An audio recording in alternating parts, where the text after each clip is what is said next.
All right. Okay. Now's the time. Now's the time, Aaron. Right here. What do they do? Clap. We're good. Action. Who would like to recap? I'll recap. Bradley. You got it, Brad. I actually listened to the last hour because that was the only thing outside of combat we did, pretty much. Yeah. All right, here goes. So prologue says Vizik, a red dragonborn in platinum armor, and a dwarf with a prominent scar on his head, discuss the 5 finalists in the running for the Eternal Blade.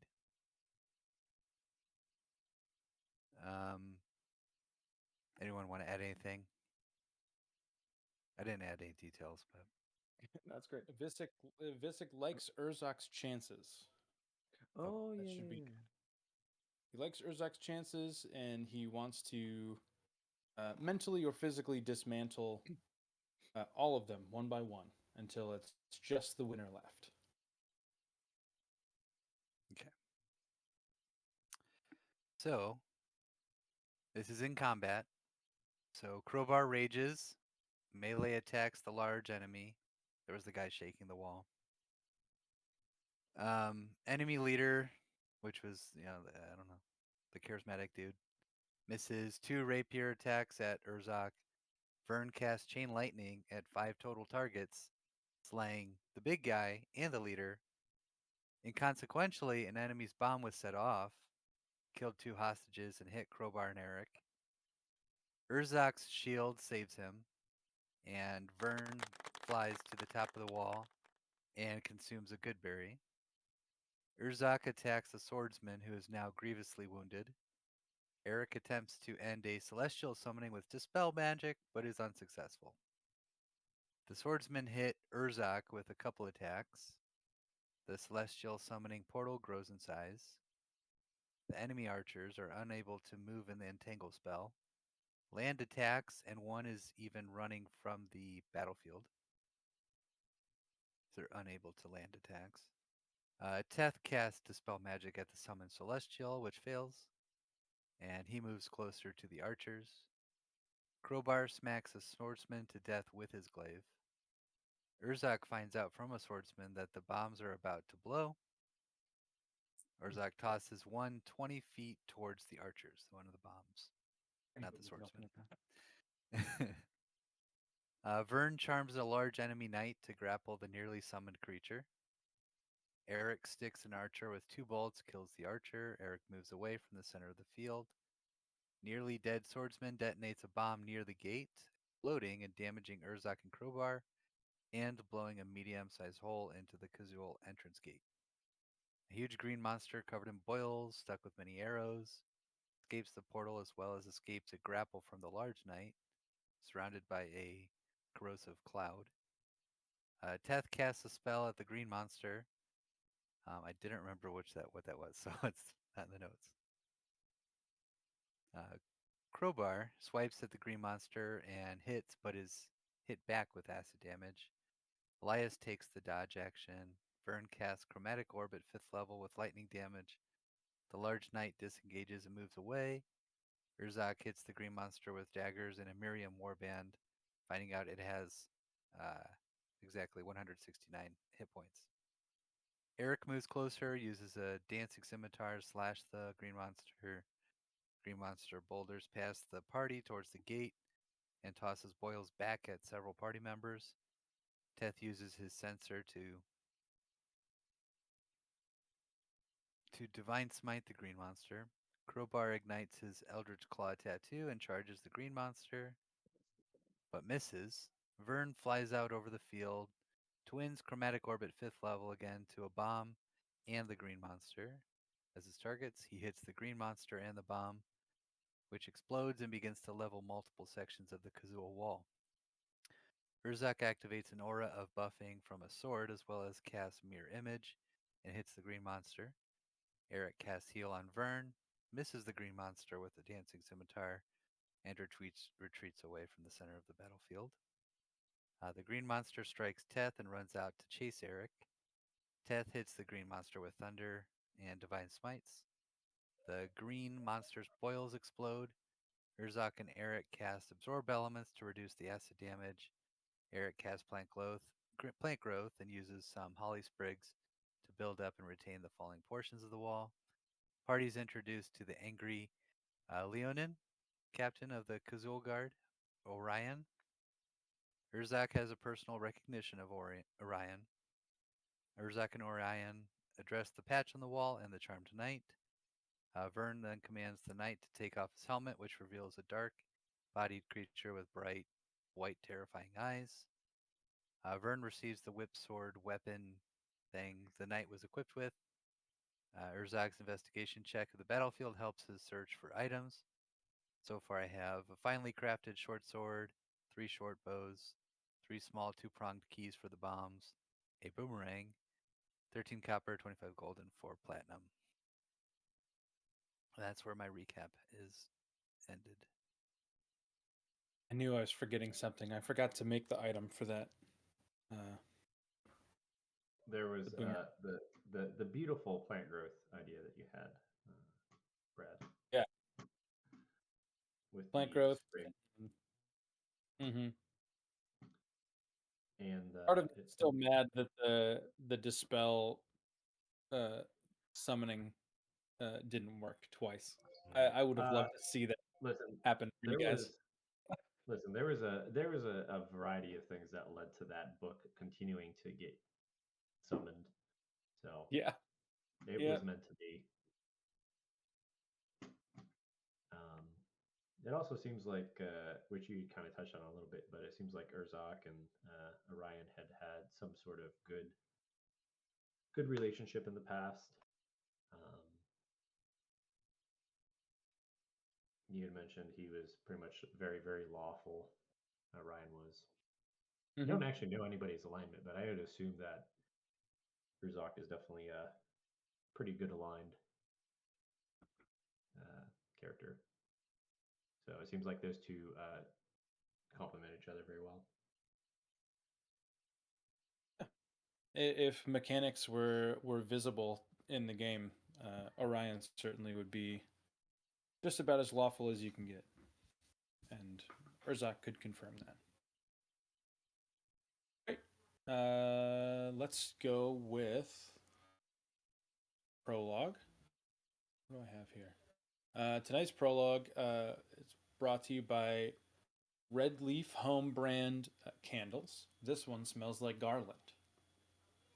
It's made with essential oils. It smells like pine, which is my favorite holiday scent. Thanks, Red Leaf Home. Figures are walking hastily down a dim-lit corridor. Despite their brisk pace, they don't look panicked or flustered. Instead, the armored dragonborn and the scarred-faced dwarf look determined, almost anxious for whatever they're heading towards. The dragonborn carries a pack full of books and scrolls, and 3 orbs of light hover in front of him, lighting the way forward as they walk. Several minutes later, they arrive at an incredibly dirty-looking wooden door. It's old, certainly, and left to remain in use as different doors, windows, scaffolds, and other parts of the building have been updated regularly. The brass knob on the door is scratched and shineless, and the large iron hinges are covered in a layer of deep crimson rust. This is it. The dwarf moves forward and places a hand on the door's surface. It looks ancient compared to the others. He said he wanted people to remember which room was most important. Which door saw the most use, replies the Dragonborn. They glance at each other and then back at the door, wondering what wondrous thing could be hidden behind it. You want to open it? The Dragonborn scoffs. I think you're closer. It makes sense for me to keep watch anyway. He places a hand on the sword at his side. Grimacing, the dwarf turns the knob slowly and carefully opens the door. They both stare silently as they look into a long room with a wide window at the far end, a sliver of light coming through. Running the length of the room are 20 beds arranged in 2 rows of 10, and next to the door sits a desk with a chair on the top. This is it? Just a room with some beds? What did you use it for? The Dragonborn rushes into the room, says, "Who cares? Let's just drop the stuff and get out of here." Silently, they place the bag onto the desk, exit the room, and close the door behind them. Now we're back to real time. We have just walked back through the gate into Kazul. I believe everybody has the ability to move this absolved token. So any of you can move it at any time if you would like to move to different parts of the city. So you are just inside the southeast portion of the city. Orion is kind of leading you. Do you have a walking order? Does it matter to you guys? Who is doing what as you are entering the city for the second time? I can't remember. Are we trying to, like, how low profile are we trying to be? So, when you entered the first time, you all covered your faces, as is customary. You would notice as you walk back through the door, Orion he has kind of like a scarf or a kerchief of some sort around his neck, and he'll lift that up above his snout. What's a big cat's his nose? Whatever. His nose. His maw? Muzzle? I don't know. No. Yeah. Snout. Yeah. I don't know. Snout. Yeah. I think Something snout, like that. Snout was that was a good choice. I think I'm He gonna covers mimic a his lot of the face. behaviors that he does as far as being Okay. covert. Yeah, almost immediately as he crosses the threshold, he'll cover his face. Um, there, there are many more citizens, a lot more creatures around now. Everybody was kind of keeping in their place while you were walking in the first time, but now that you have helped to secure this gate, everybody's kind of either peering through windows or standing physically outside of their houses to watch you walk in. It is uncanny because all of them are that you can't see any of their faces, but you can just see their eyes, and the range of emotion is wild. Some of them are cheering for you, some of them are terrified of you. It kind of varies creature to creature.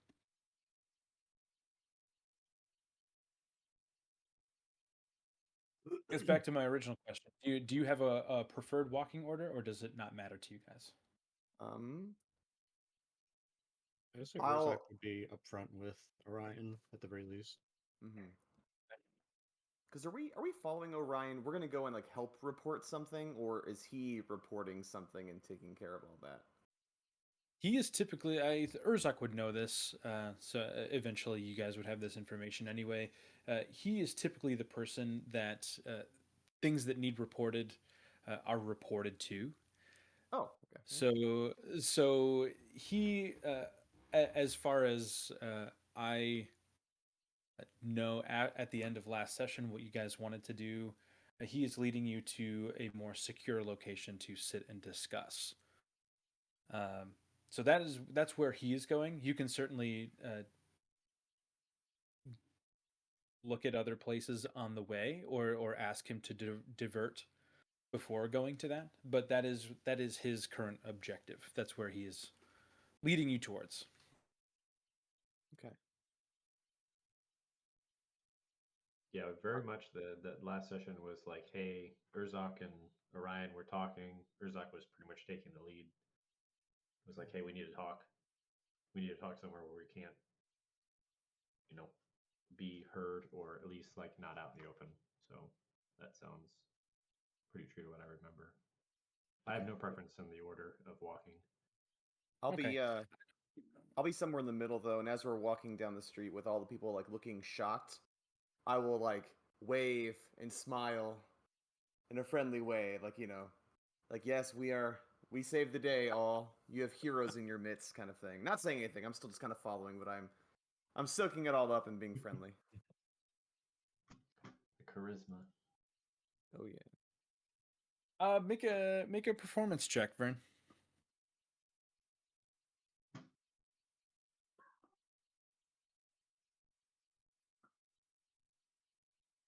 Is my performance only +5? Oh, because it's not. I don't have proficiency in it. Okay, never Proficiency. mind. Yeah. Yeah. I feel like you should just give Vern proficiency and performance, just cause.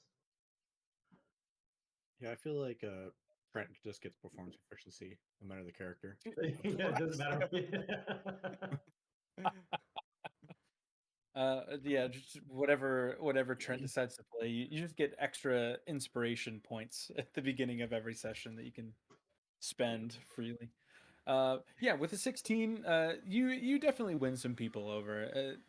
It does seem to ease people's minds a little bit. Maybe you have a few children that wave back to you, or people that look a little bit less uneasy. You just seem friendly. Okay. I let Zapdos kind of go and like fly and do little somersaults in front of the children to entertain them a bit while we're walking by. Perfect. Yeah, they like that very much. All right, so you make your way through this. I'm gonna move you guys back here.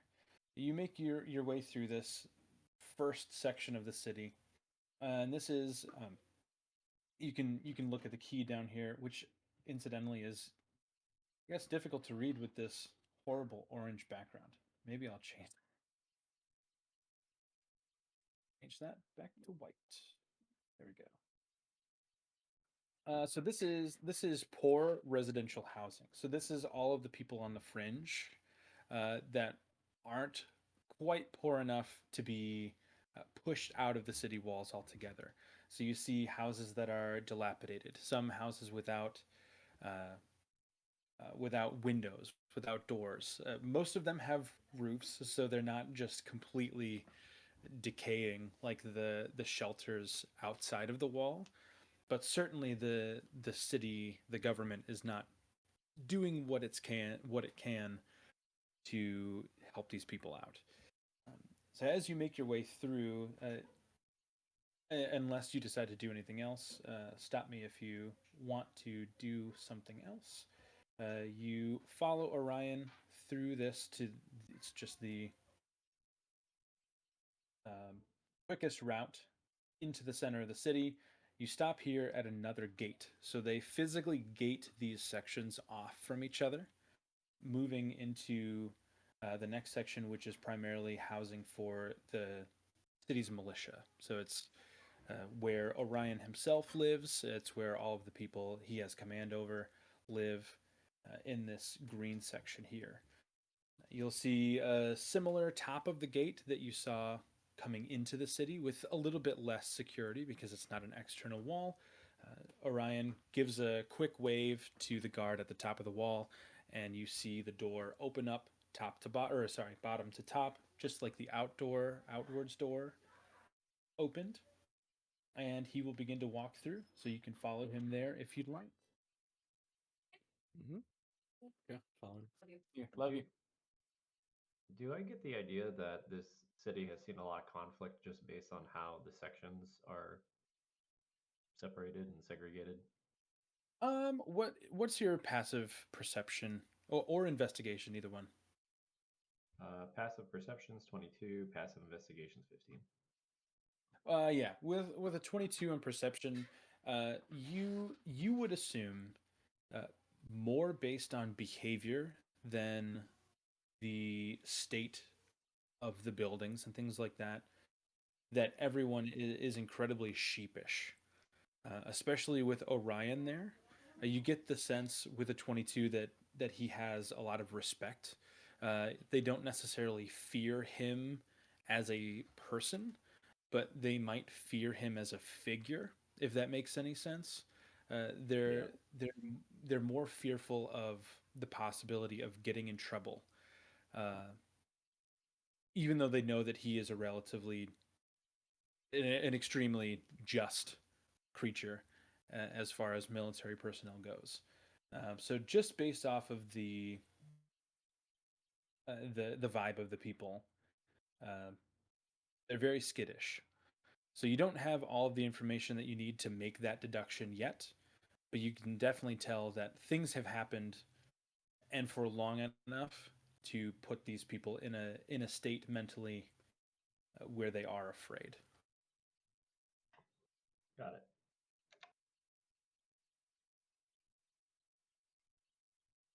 All right, so as you follow Orion through this first gate, he will take you around this first bend. Immediately, you can see that these houses are in better shape. They are not high quality by any means, but they are not missing any parts of a house. They all have everything intact. Even if it doesn't match or it's old, they all have doors. They all have basic housing amenities at their disposal in this section. You can also see many of the Kazul flags waving outside of these houses. Not all of them, but most of them. So he's going to lead you directly to the right and curve all the way around to the bottom right corner of this section. This house over here with the golden dome top. He's going to invite you into his house. He fucked up. We're vampires. That's rule number one. I was gonna say, can do a quick divine sense. Certainly, yeah. What's the radius on that? I always forget. 30 foot. So it would just be like, before we enter the house, just a little boop. And that is undead, fey, and fiend. I will double check. I think it's hollow spell. No, it's not. Let me double check. Yeah, I think Fey Fiend Undead, and then anything affected by the Hallowed spell. I believe. You're correct. Add the hallowed spell to my cheat sheet that I'm going to make for my death. That comes up too often for me not to include it. It says the presence of strong evil registers on your senses, like a noxious odor, Oh, powerful good rings. and elementals too. Yep. Dang. Sorry, it's 60 foot, not behind total cover, so that is probably applicable. Yeah. So if you are from the front door to Orion's house, 60 feet out from there, which obviously doesn't apply on this map, grid wise, but you would be able to sense at least one bay. Does it tell you where they are in relation to your position, or no? You just know that it exists. Sorry, I went to my notes to to type stuff. Channel divinity, divine sense. You knew the location of any celestial, fiend, undead within 60 feet. You know the type. Within the same radius, you also detect the presence or place of an object that has been consecrated or desecrated by the hollow spell. Or Gotcha. consecrated or desecrated as with the hollow spell. So it's kind of vague. I always got the idea that it was like a blip. Mhm. But it's only a 6-second thing, right? It's like an action and it's done. So Right. if it was a person, I could get a real quick snap, but then it would immediately go away. I also want to say really quickly before you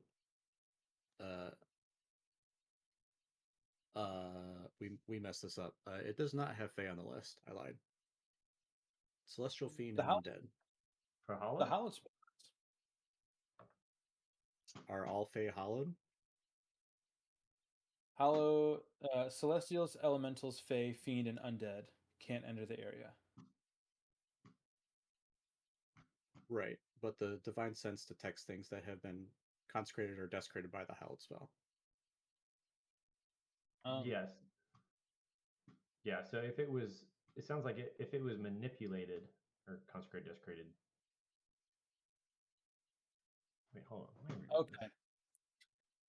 So anybody that has been affected by the hallowed spell, not the creatures that are listed in the hallowed spell, because that's what I Correct. took it to mean. Okay.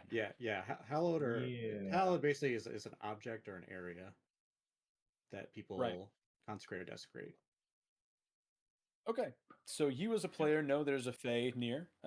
Teth does not. I will say, you when you pop your divine sense, first 6 seconds, you have an overwhelming sense of uh,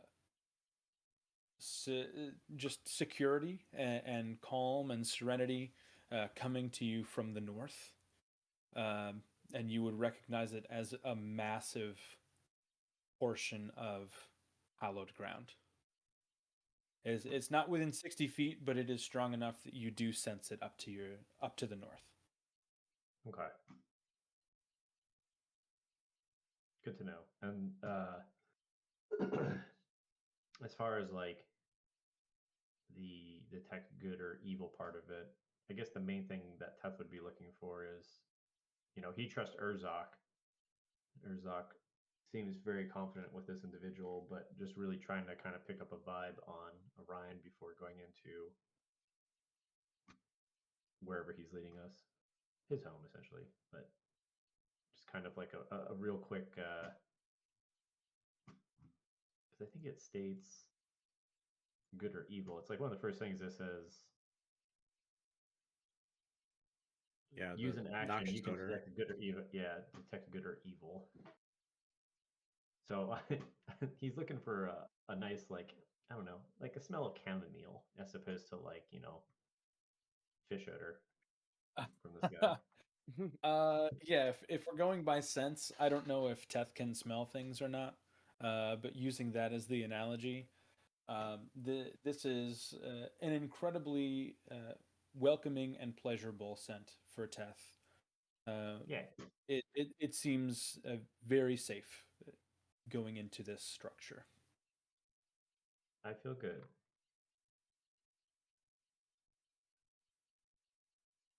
Alos is like, you got it. You found one that you can trust. That's the one. Yeah. Following him into his house, his house is modest at best. It is like the corner lot, but it really is just wide open space. He doesn't own a lot of things. You don't see many things on his shelves or on the floor. Maybe a few light sources, some oil lamps, things like that. But you get the idea that he spends very little time here. Um, he has various racks full of weapons on his wall. He has, you can see a few footlockers and some chests. One of them is full to bursting. You can see the top of it just opening up with rations and cured meats, salted meats, and things like that inside to just keep him going as he's going about his duties. But really, other than that, nothing else of note exists in his home at all. There's barely a place to sit.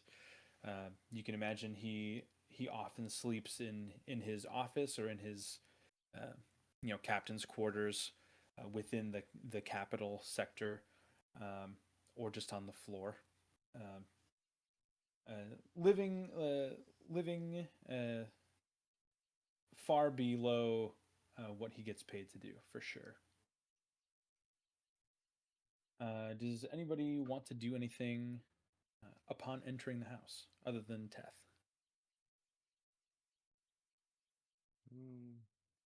Urzak will he's gonna walk in as if he's been here a dozen times before, which probably hasn't. Okay. but he's gonna like I don't know, like undo some straps on his armor and throw a shield and some equipment down on the ground. He's gonna kick open the chest with the meats, and he's gonna grab a stick of jerky, Perfect. and then he's gonna pop a squat somewhere on the ground and sit down.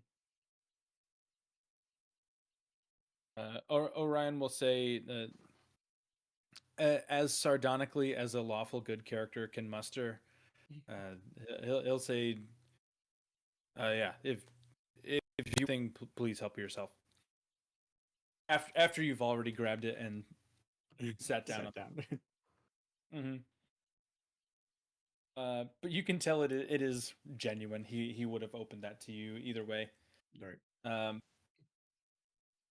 You'll see him close the door, and he'll put a single lock, like a tiny little sliding lock, on the door. And once that goes on, you'll see him take his hand, and starting at the bottom left corner of the door, he moves his hand around the entire door frame, and you see a kind of like a shimmering greenish, yellowish light follow his hand, and he wards the door behind him. And he'll turn back to you and he'll say, "Nobody outside will be able to hear or see that any of you are in here."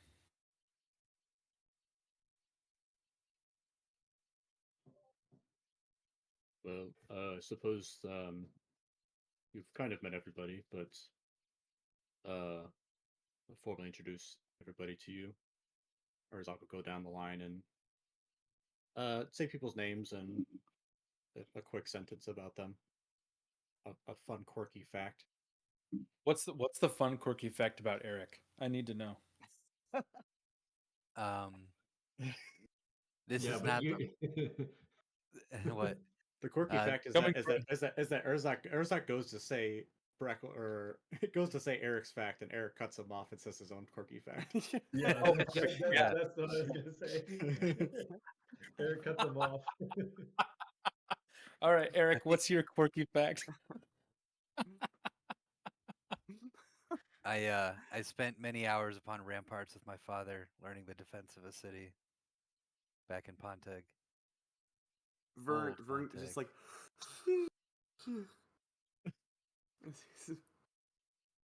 It was a failed defense of the city.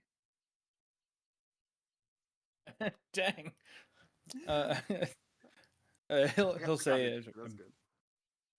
I'm sorry to hear that. Are things better now? No, terrible, but that's why we're here. Pick Very up the good. pieces. I'm glad to have you on the team. Ryan, it's all about counting your blessings.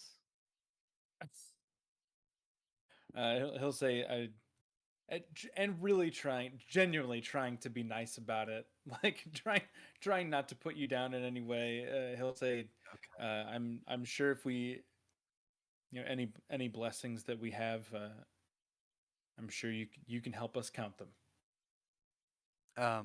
Okay. I want if there's any more candles or whatever, lamps, use my druid craft and light any that are unlit, and say, It Paylor. Say, my God, Paylor, looks down and recognizes um, those that protect others, and we just look to spread that message here to Kazuul. he'll say, I appreciate that very much. Thank you. It is the middle of the day though, and I only have a limited amount of oil, so I am gonna put these out for now. But thank you. I appreciate that. And he'll go around and physically put out all of the lamps that you lit for him. Urzak will clear his throat. Anyway, that's Eric. I'd like to say you get used to it, but quite honestly, sometimes you never really do. Um, anyway, um, so tell us about what's been going on in the city. You said there's been attacks. I should assume they're coming from the wilds. You'd think that most of them would be coming from the south, but lately it seems to be from any direction and randomly. It's never the same duration between attacks. It never seems to be the same group that does it twice in a row. I frankly have lost too many soldiers in the past 3 or 4 weeks to even think about making more space up in the cemetery. I'm just constantly preparing for what might happen next. I don't know if you all meant to be here, meant to stay here, or if you were on your way somewhere else, but I gotta say, I was happy to see your face down in that battlefield outside the wall. Urzak kind of survey the mood across the group. Yeah, So- how are you guys feeling hearing that?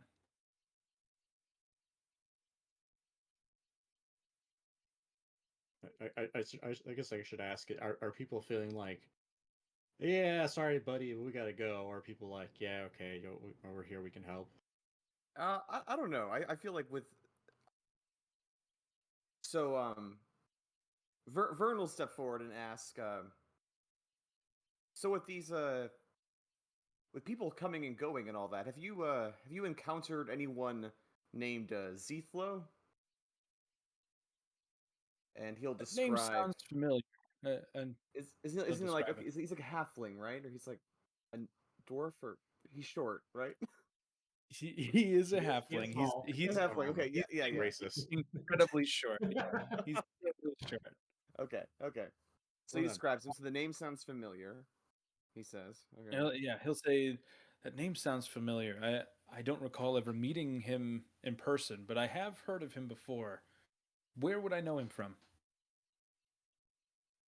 Well, he's an excellent machinist and tinkerer. I mean, Tethier has it probably can speak more on about Zethlo than I can.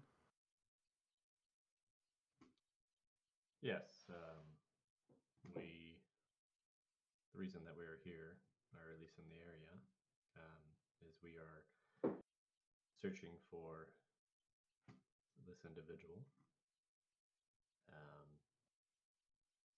He is definitely a tinkerer of sorts. He's a good friend of mine. He's a man of the people. He's a good man, and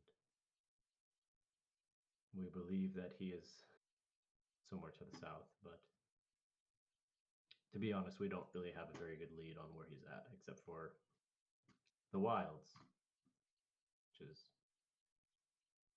not a Big. very good lead. Yeah. So Well, one But, place you could start searching. You could try. There's a small village, I suppose you could call it. Barely big enough to be considered such, but kind of a camp that some of our past residents set up. It's called Cypress, just inside the borders of the wilds. Why they decided to live down there, I couldn't tell you. Up And, against how Kazul treats the people outside of our walls, I'm sure it can't be too far off. and these people that we just fought and have been giving Kazul so much trouble, are they based anywhere near this encampment? I'm just thinking that while we're heading that way, we could you could accompany us, and we could help you with your invader problem. Unfortunately, I can't leave the walls. I fear that if I'm not here for people to ask questions to or rely on, that the walls will fall eventually. It would only take a couple of days if the right group tried to come up against us. But I can certainly point you in the right direction. I think if anybody was going to hold anyone, there are several facilities towards the center of the wilds. Some old castles from wartime. Once everything was destroyed and people didn't want to go out there anymore, they just left to crumble. I can't imagine that any civilized creature would want to venture out and live in any place like that. So it's got to be some type of military operation. I would imagine that most of the groups that are trying to attack our walls are coming from there. But again, they arrive from all directions, and they all look different. It's almost like the first version of the casters from the war is reborn. No single race or species or size. It's impossible to track them. I see. Let me ask you this: you can't What track if we them. had a badger? Wasn't here for the badger, unfortunately. You can't track them, but could you track this individual with your scouts, and then we help you with your problem?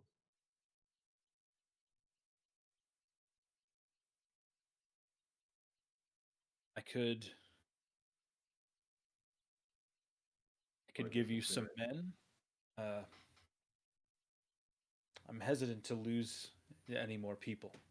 You all seem very nice, and Urzak, you and I go back several years. I trust you implicitly.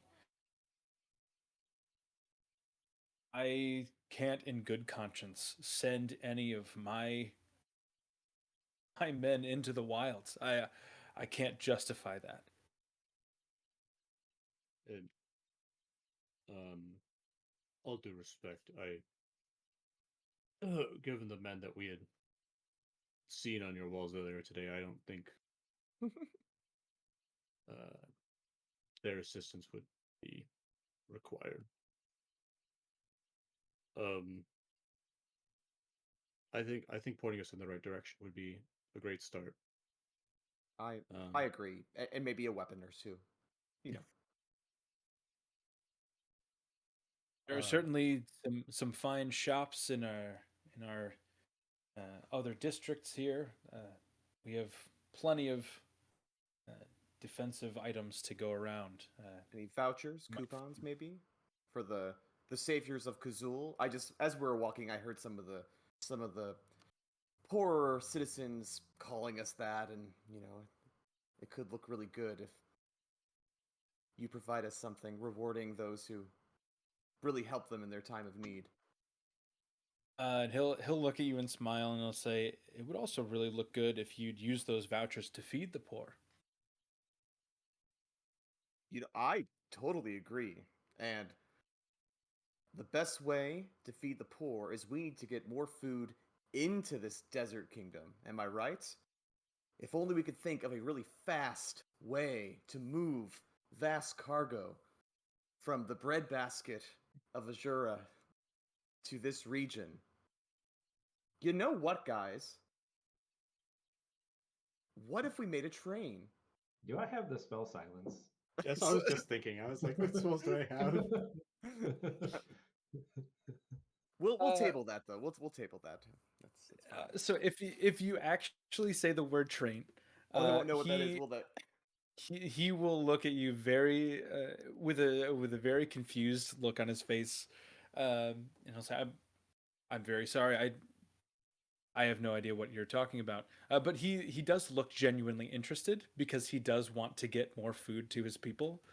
So if you're proposing something that he at this point thinks is very legitimate, uh, he's gonna divert the conversation over to you and ask you what that means. Okay, well, I appreciate your enthusiasm, and so what I'm thinking is, uh, imagine for a moment a bunch of carts, not drawn by horses, but linked up to other carts, and using arcane magic, and I'll just do a little shocking touch to myself to do like a little bzz, bzz, bzz. We power this train, and it moves across the kingdom any direction we want, so we can make sure that the right resources get to the right people.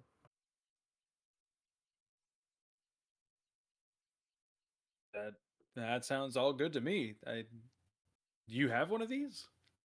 It's being worked on, but you know what? Obviously, we have more pressing matters right now, and first things first, we need to help you secure this area. So if we go out and do this thing for you while we're looking for our friend, how about you just talk to those politicians in this area that would be,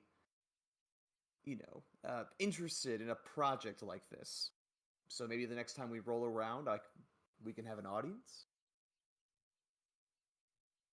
If you help me with the problem at our borders, I can definitely get all of you an audience with at least somebody who makes decisions around here.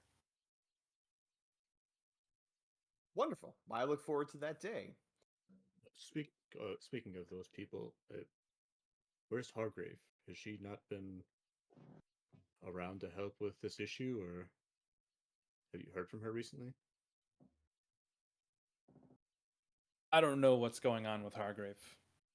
There was a time she would stop into our borders 3 or 4 times a week to make sure that everything was fine.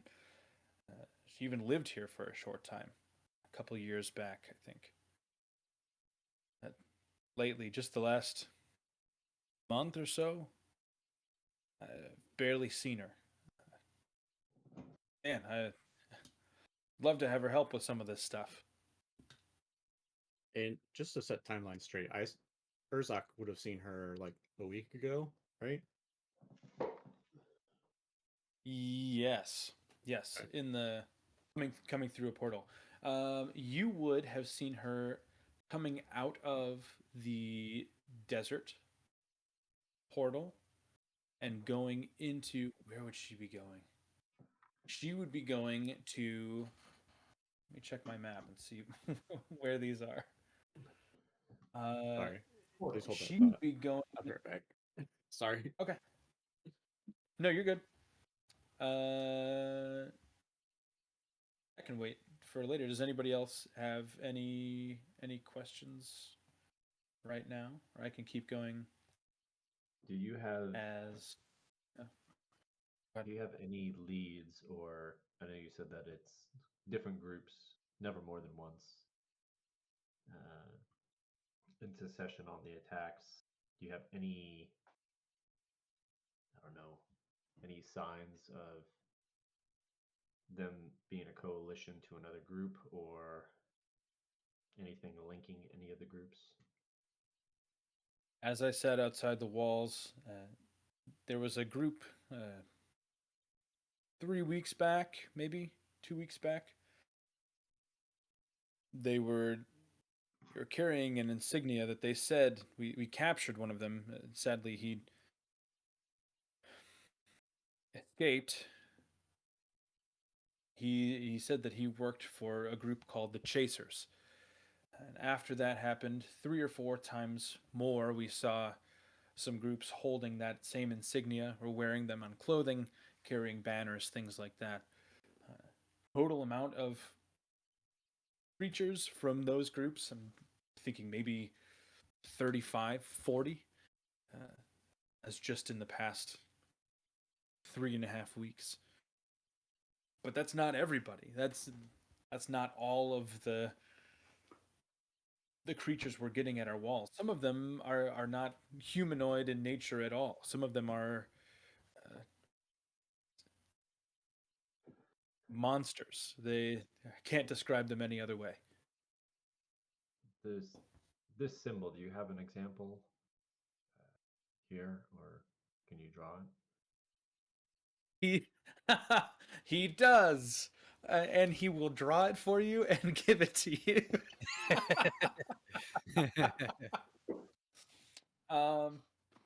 So I don't have it drawn, but I can Okay. draw it real quick. You don't need to draw it. You can just say he gives me the symbol. Yeah, so he'll give you the symbol. I'll take some time to draw it in a little bit. Yeah. But he'll draw it out the best he can. Twist. It's the Willoughby family crest. Yeah, that was the main question is like okay, so there's this insignia. Does it resonate with anybody, or at least for, as Ted looking It's at resonate with anybody. He remembers, vice versa. it should not. I I'm trying to sift through everything that I've talked to all of you about privately, Yeah. and I don't think that anything that any of us have discussed would would intersect with this symbol. So it definitely looks new to all of you, for sure. Okay. But we have a symbol. But you have a symbol. Crash. You have a TBD symbol. the voucher for a symbol later. Urzak, you would have seen her coming out, or entering the bunker from the desert and exiting the bunker to the southwest region, which is like New Ponteg and uh, the Pangor Range, which is in the movie guys over there. Southwest. So she's going to the mountains. And that was about a week ago.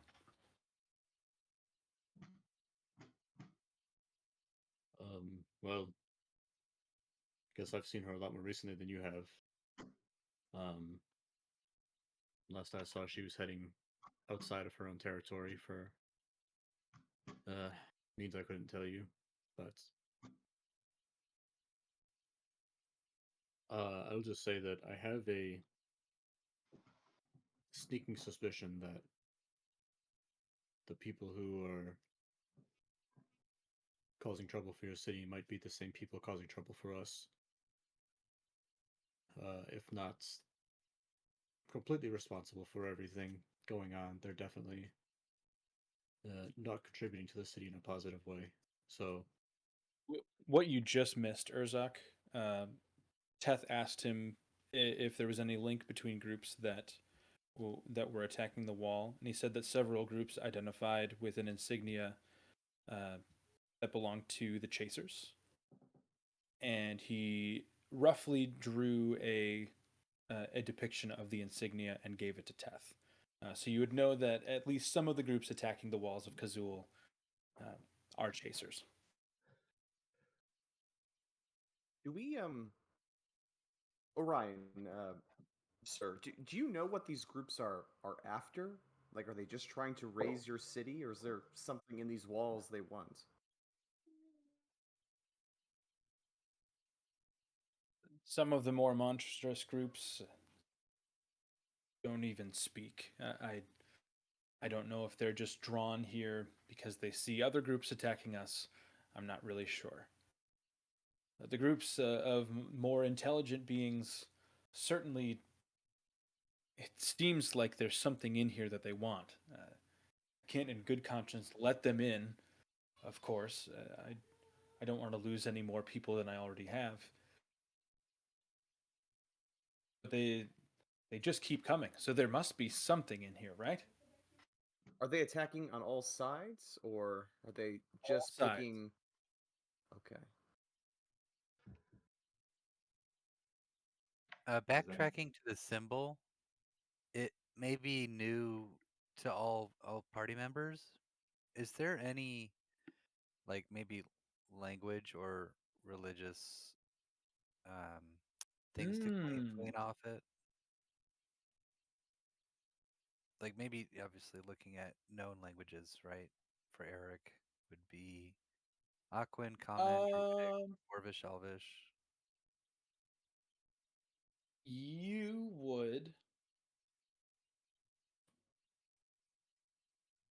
would not recognize it with any of those languages. Okay. But it is a symbol derived from a language. Hey, me can look we it all up. can we all just circle around and take a gander at the Yeah, symbol? real quick, Brain real up. quick. Just give me all the languages that you guys speak. Just so nobody's talking over each other. Urzak, which languages do you speak / understand? Draconic and Primordial. Okay, Teth, Celestial, common, undercommon. Vern, Draconic, Dwarvish, Elvish, and I don't know why, but Goblin? no, Hell yeah. no idea why. That's there, but if the They're the- chasers were all they're the goblins, dream they're the dream conductors. yeah. Vern's a little Crowbar. freaky. yeah. Crowbar, which languages do you speak or understand? Aaron, are you muted? Yes. I'm trying to find it. I'm looking on my sheet. Yeah. For some reason, this says Elvish.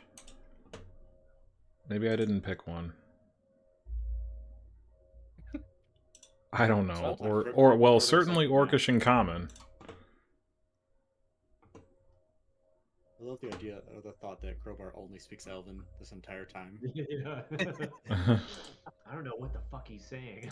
Eric and Vern are just translating for him. Mhm. He just smashes everything, dude. I have no idea what he's talking about. It's a universal I don't know what he's language. saying, but he's effective.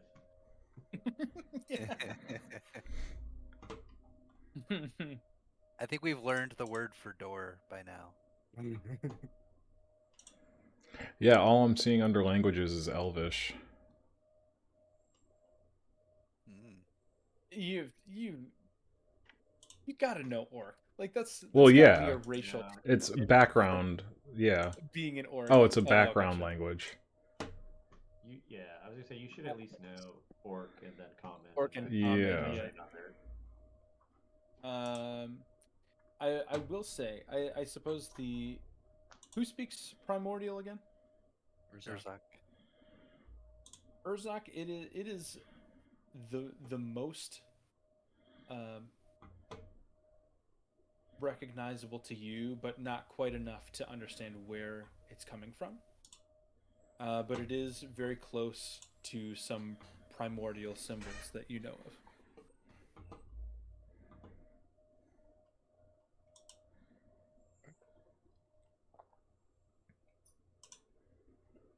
Since Urzak doesn't know any actual facts about it, he's not going to say anything at all.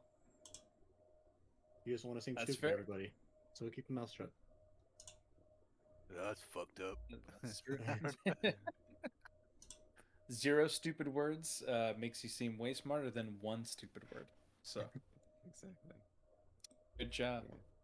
Yeah, guys, definitely not Goblin. Not Goblin. Let me ask you this, Michael Barlos, because I have never had to use this yet. Okay. So, the last battalion armament has the ability to translate any writing you see into non-magical language. Oh, okay. Can I spend a charge and see if I get anything? Yeah. Yeah. I don't know if I ever thought you would use that. I have not So, had a chance. so no. that I forgot that it even existed. That's great. Yeah, go ahead and expend the charge. Is it like a thing that you roll for, or is it just an It immediate just thing? says, When you expend the charge, it you says know it. it says to a total of 1,000 words over 1 minute. Oh, well, this is just 1 letter, so I think you could probably muster this. I think so. Yeah. So spending your charge, what does it look like as Tech is causing his body to decipher this thing? Yeah, If I it looks think like he would He would grab the left side of his chest, and then he would take a deep breath in, and then he would exhale, and there would be kind of like a silvery mist that comes out from him that kind of lays over the lettering there, and then it kind of interacts with the script, so to say. I don't know if it's actually like penciled on or what the case is. I don't know if he what he drew it with or Ryan did, but it would kind of almost like just do a nice little sheen over it, and then just kind of give one little flash, and then Tess' eyes would flash, and then he would study it. Okay. So this is kind of the.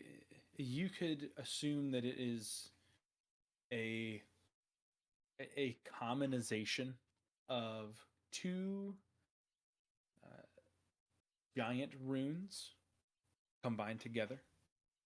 The first rune it stands for the word sacred, and the second rune you see, and they're kind of like smushed together, so you have a little bit of deciphering to do. Um, but together they pair to say sacred journey in giant.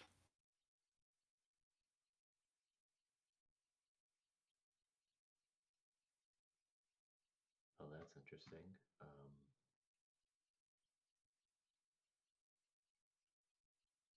Would I know that it's giant, or would I just be able to interpret it?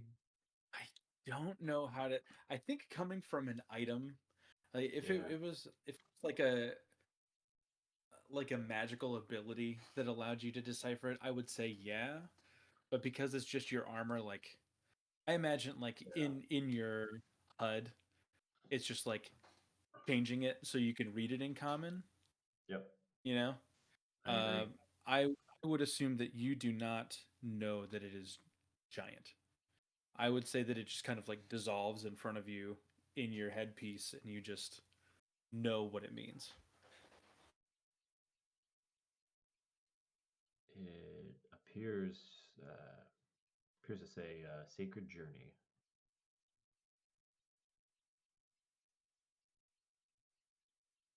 Be that as it may, I don't think that really helps us much. Now that You we think know maybe that, we can we should? get a group history check? Ooh, there you go. Yeah, absolutely. Start milking those checks because I don't know shit beyond that. What is it? History? Yeah, roll I- roll a history check. Actually, I do have a little bit of history. Oh, now I get a nat 20. Ooh, nat 20. Nat 20, baby. Let's go. 2 nat 20s. Ooh. God damn. Good rolls Vern across probably the board. had a robust education. Yeah, it was all that money, that school money Vern had. You want to give me shit about these railroads, but I had the finest schools. on He could the afford West to Coast. take giant lessons in Yeah. or giant history. Giant 101. Yeah. Okay. So Eric, you would not know this. You don't have knowledge of this. Keth with a 17, you many years ago probably heard the term sacred journey spoken somewhere. You have no recollection of where or what the context was. You do find it somewhat familiar if you really take time and rack your memory. Crowbar with a 19 from a natural 20. You, as you were growing up in Glave's Edge, heard stories of tithes winners taking what your elders would call the sacred journey. Uh, the orc or the half orc uh, interpretation of this is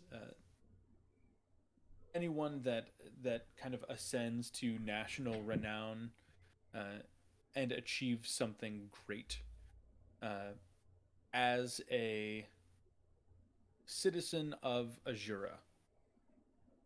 can claim to have taken the sacred journey. So if you're somebody born here and you are Just like a you proverbial make a journey great to achievement. greatness. Okay. Yeah, there's no necessary destination to it, nothing super tangible about it. It's just something that people can claim or have bestowed upon them as kind of like an innocuous honor. Um, that is how your clan interprets it. Vern, with a 28 and your advanced education, you would have heard several times in your studies. Back in the past, during and before the Two-Faced War, there was a huge movement to eradicate a lot of the races in Azura, specifically the Sith Kingdom, which was the kingdom that presided over the right half of the continent, the East. Uh, their idea of the Great Journey was that only creatures that were born in Azura that met their specification of what an Azurian citizen was deserved to live here. So they sought out people that they thought didn't belong. And as they were trying to eliminate them, they called that process of elimination the Great Journey.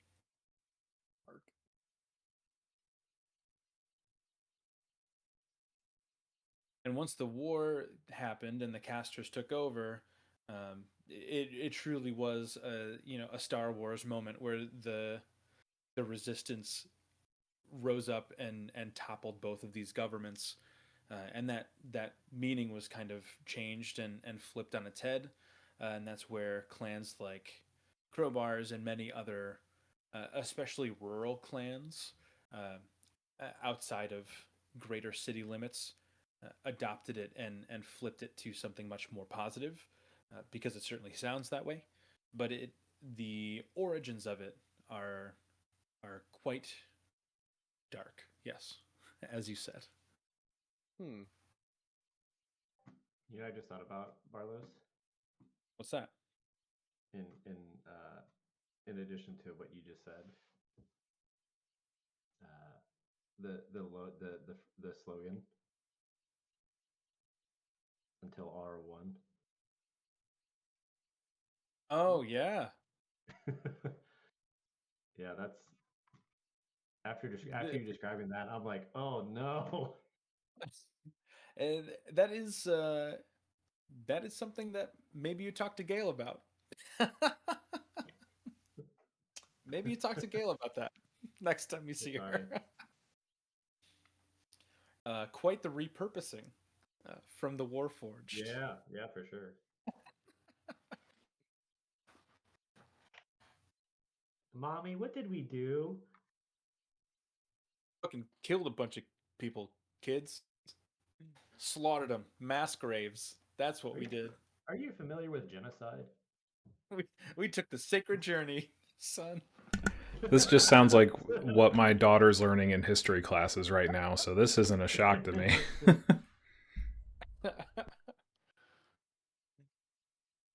But only Vern. Did you? Only Vern remembers that. That's correct. Did you hear any of that, Donovan? Not at all. Okay. To varying degrees, we deciphered it to. Teth noted that it said "sacred journey," what it stood for. Eric doesn't actually roll a history check. Let's see if you know this too. Oh yeah, you get one. Got Get one that. from Nope. Urzak.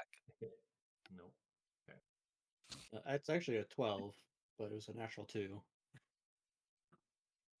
Yeah, with a 12, maybe you heard it at some point, but it's very unlikely. You're in the camp with Eric where this is new information to you. Yeah. Teth has heard it before. He knows that is a phrase that exists. doesn't know what it means or the context. Crowbar grew up hearing stories about it, but it meant largely as a badge of valor. If anybody had some type of great achievement, they could claim to have taken a sacred journey or have a sacred journey kind of badge placed upon them. Vern has the real story, though. Back before the war, when the country was split in two by the two kingdoms, the Sif kingdom decided that they were better than everybody else, and anyone that they deemed didn't belong in their kingdom or in the continent as a whole, they attempted to eradicate. They attempted to exterminate them, and the efforts to do so were called the Sacred Journey. So, largely a cleansing of the creatures that they felt didn't belong was Right. the initial meaning of the Sacred Journey. So we're fighting fantasy Nazis. Aryans, yeah. Well, hold on. Let's hear their story. You don't know what they've been through. Visick did nothing wrong. So when I started the chases, Is then Yeah, I Visick's realized true that accent Visick comes out had this now. all along. yeah. It should be noted that Visick is not a chaser, and he's never associated himself with them. He fought against them, actually, in the war. Yeah, that's We're gonna that's confront not. Visick and be like, "You Nazi," and he's gonna be like, "What are you talking about? That's not even what I'm going for. You know what you did." I'm Italian. What are you talking about? Classic Italian accent. Yeah. Yeah. So now you all know what you know about that. How does Vern react to this with such implicit knowledge on the subject? Also, I guess Vern and Crowbar, you guys think it's a pretty opposite thing. Crowbar's like, hell yeah, dude, that's great, good job. Yeah. So Vern sees that reaction and then like gets a little pale looking at Crowbar, like, "Ooh, can we really be his friend? Maybe we should have left him in the desert." Yeah. Yeah, Vern will bring it up, and kind of like obviously he didn't personally experience it. It was long before his time, but he will tell of the attempt at like a essentially a genocide of lesser beings, and look kind of like upset and disgusted about it, since Vern's whole thing is he's trying to like. I mean, his whole thing is more of like trying to create financial equality, right? He doesn't want, but he also has that whole thing where he wishes that he can share his sorcery magic with people that don't have magic abilities either, so that everyone is just more equal. So he also sees this as being obviously a horrific expression of inequality. So he shares the great journey with the folks, and watches Crowbar smile. Don't share like the journey with us. drop. You know, I thought it sounded familiar, but could not quite tell you why. Well, it's important to never forget, Teth. Sorry, was it you said it was like Sif Kingdom or something? Yep. Just eliminating Yeah, they all tried to races. eradicate the Sith kingdom on the eastern side, and the races that they thought were not true Azurans, or whatever they idealize as being an Azuran. After after Vern says this, is this like very much like, oh yeah, that's what happened, or is If it you didn't have a brainwashing? proper education, you wouldn't know much about it at all. You wouldn't have really any scope of it because nothing has really happened like it since. As horrible a situation as they have put the country in with the tithes and things like that, the casters are largely against things like that. As hard as it may be to believe now with Cerberus in control, Visick largely stood against all of that stuff when he he raised a rebel army to fight and eliminate the people that were doing it. So he kind of effectively put a stop to it. But hearing that and seeing what the chasers are kind of trying to do, just straight up eliminating people that have been zapped over into Azura from who knows where, it does strike a chord with you guys in that sense, because you're like, oh wait, maybe this isn't just a story. This could happen if people really put their backs into it, you know. What's the chance that no, actually, I guess this would be tough asking Vern or just the group. What's the chance that there's still people who align with the Sith Kingdom that still have these ideals that have been in hiding, or people that support their cause, that cause?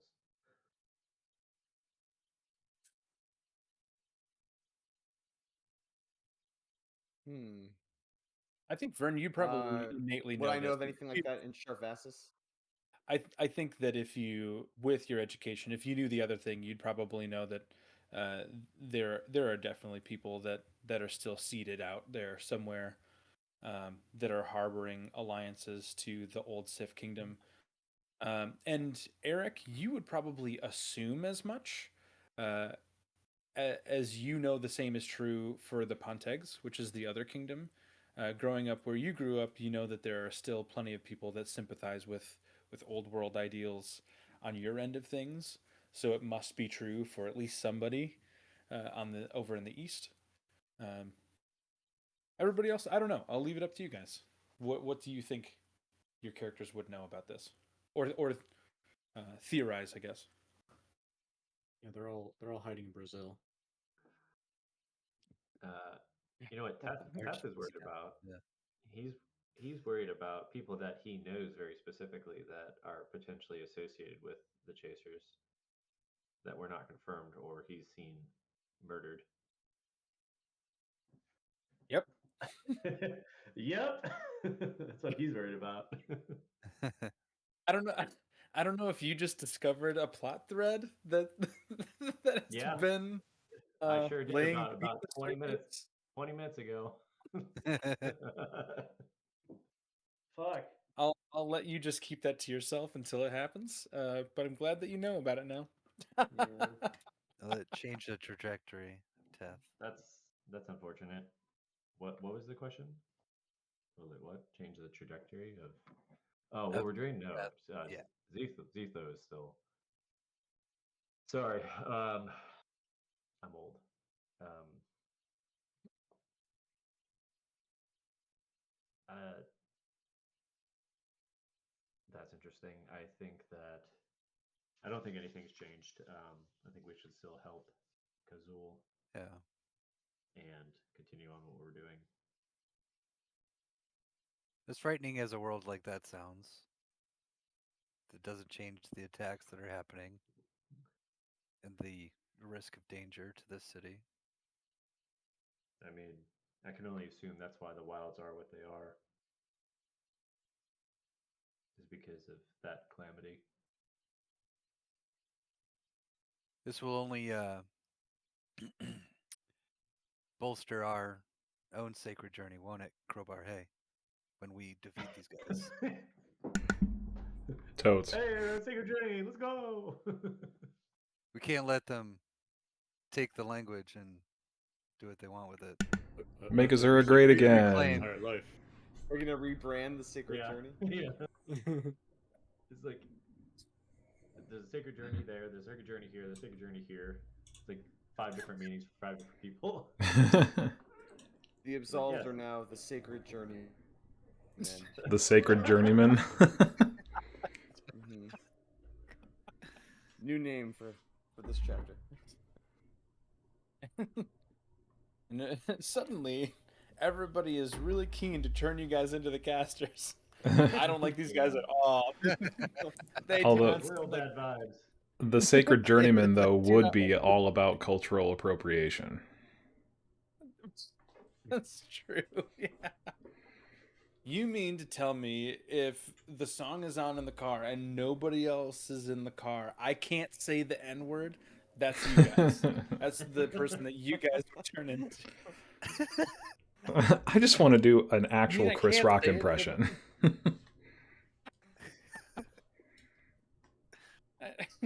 yeah, I just want to say the whole bit, man. It's not funny if you don't say it. That's the friend you're turning into. I didn't write the song, okay? I'm just quoting the song. Not my words. Not my sacred journey, you know? That's what I've been saying.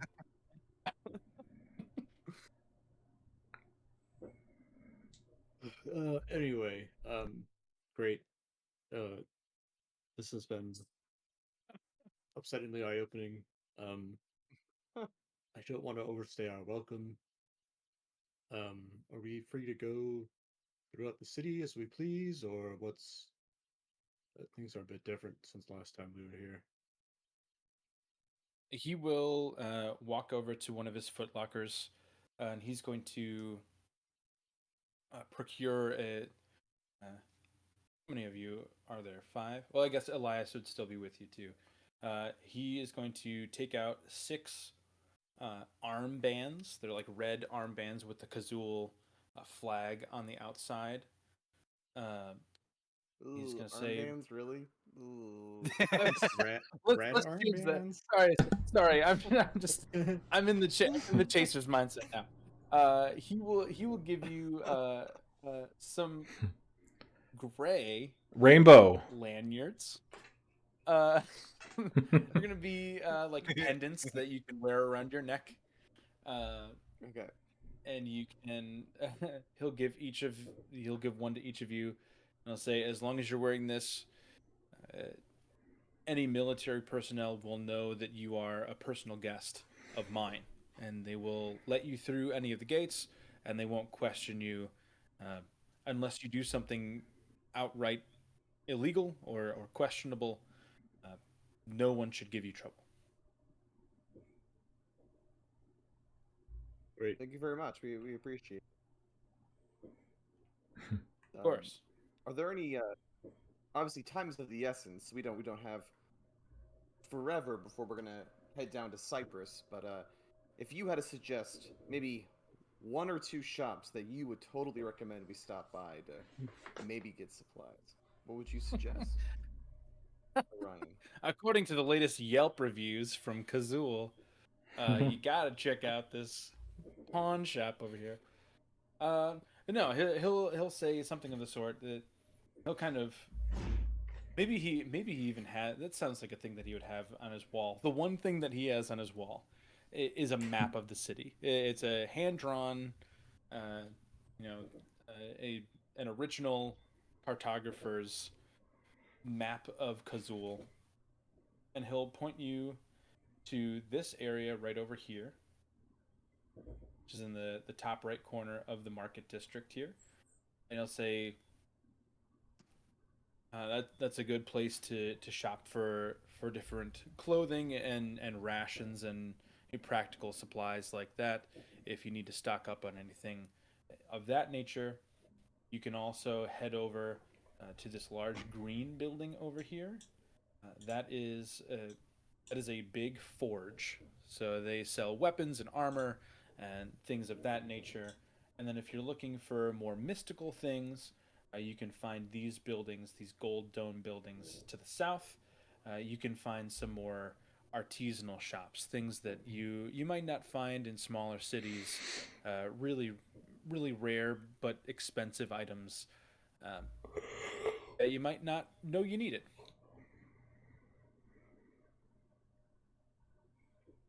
Would Is Urzak know the um is there like a let's say we don't have prayer beads of fly anywhere readily available. Is there like a like customary mount or something that people used to travel through the desert? Yeah, there are like draft horses that they sell horseshoes that can traverse sand really easily. So they've they've made it so horses are a viable option, especially if you're taking a shorter journey. They also have camels available. If you'd like to take camels, they can move. They move a little bit slower, but they can go much further. If you're planning to go further down into the wilds, uh, both of those options are fine as far as sustainability of the animals go, but they do need consistent food and water, so you'd have to bring enough of that with them. Camels obviously much less than the horses, but still something to consider. Uh, Another option that you would have, um, which is much more expensive, they have a kind of a small form of arcane vehicle that you can use. Uh, they use the same type of arcane propulsion that they have for their boats. Urzak, you would probably know a lot of one of the things that before basically their city shut down, um, they would use for commercial attraction uh, was boating. So they would have people from the desert come in to this man-made water source, and they would just basically speedboat them around for thrills. The rich, of course, not the poor. Um, but they have some sand-based vehicles that you can use. They are super expensive to buy, less expensive but still super expensive to rent. And if it is destroyed, you would have to combine all of your gold to pay it back to the person you rent it from. But there are options, yes.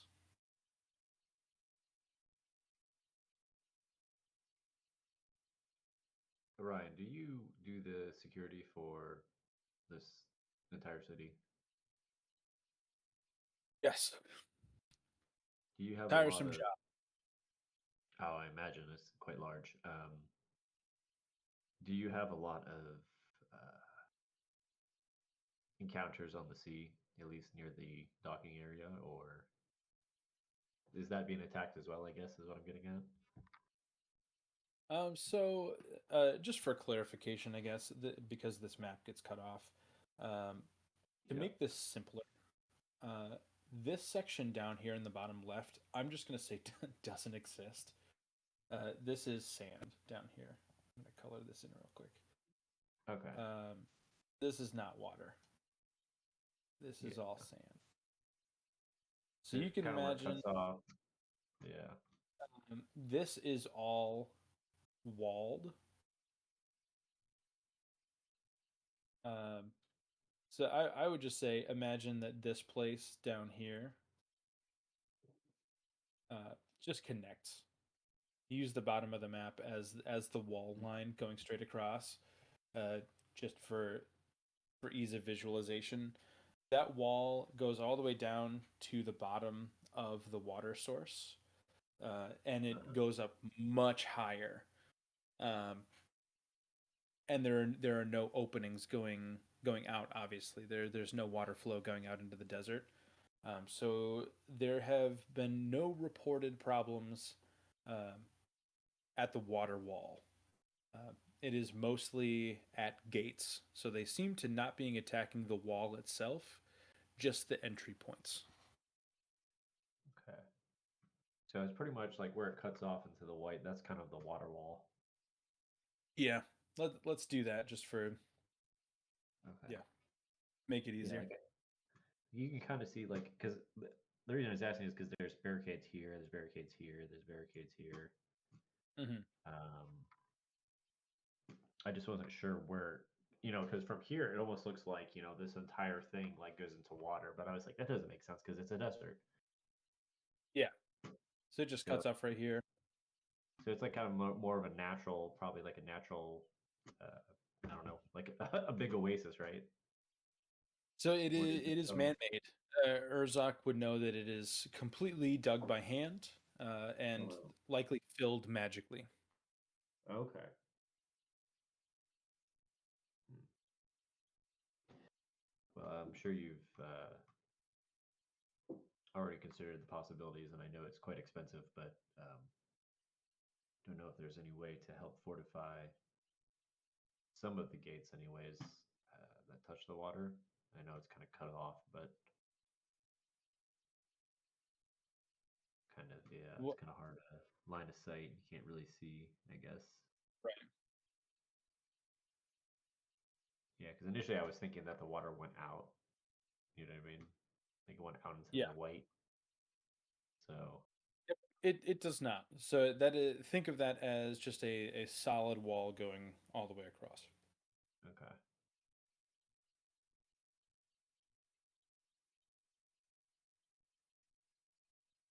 That's all. I was just that was I guess that was the main question. This might be a dumb We're fine. question. That section on the left, that's just gray. Mm-hmm. Is that a It's building? restricted. It's a restricted government district. That is the that is where all of the government buildings are. Yo, you got an orb? It is blocked off from your site because um, after the insurrection, most of the people in the city don't know what's behind it. Walls went up around that district. Government officials came in. Some of them come out at the end of their workday and they live in this executive district right next to it that borders it. But most of them just spend all of their time inside, and nobody knows what's behind there.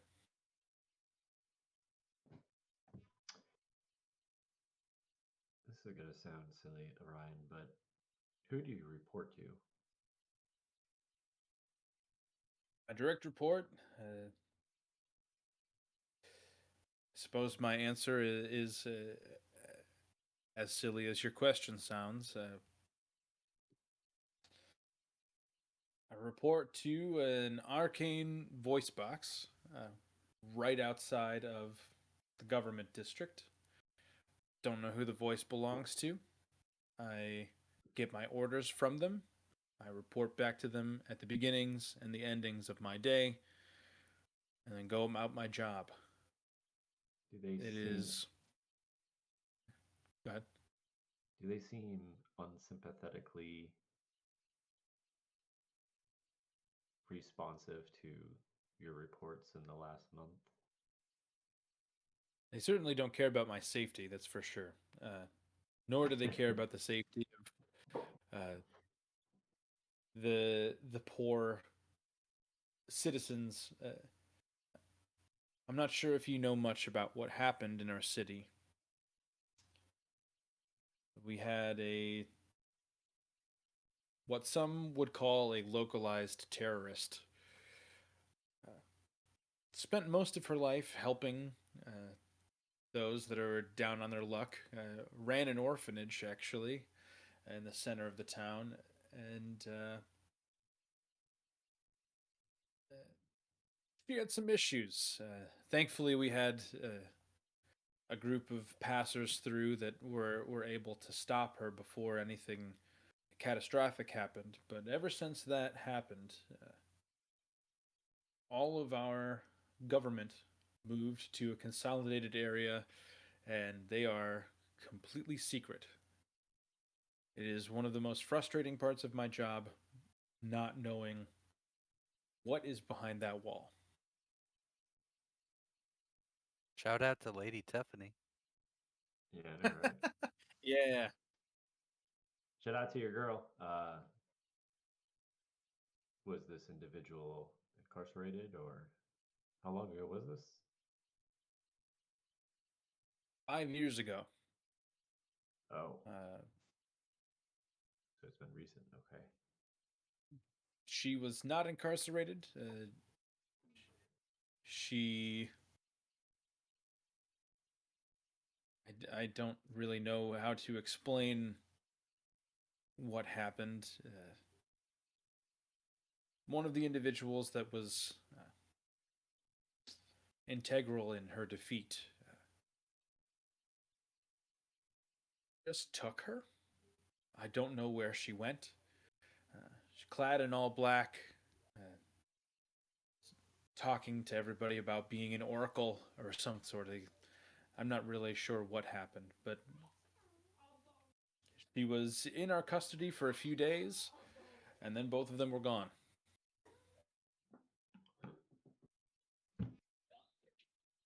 Interesting. I hate to. I don't know. I've been on my own for a long time, and it just seems. Well, I see the amount of good and the promise that you have as an individual and your intent, and it's discouraging to see a government that doesn't back up ideals like that. And I know that it's not cut and dry, but I guess that's why I'm a little bit suspicious of. Well, I mean, like you said, you don't know what's behind the walls, right? So I know that the city keeps running, and whether they're masking it or not, people seem to be happier than they were 5 years ago. I can't imagine that that's the truth for most people, but the peace is being kept, I guess.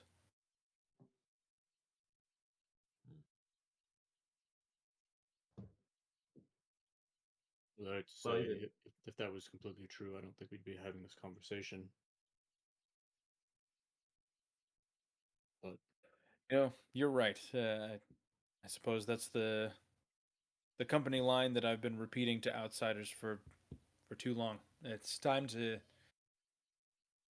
admit that I need your help.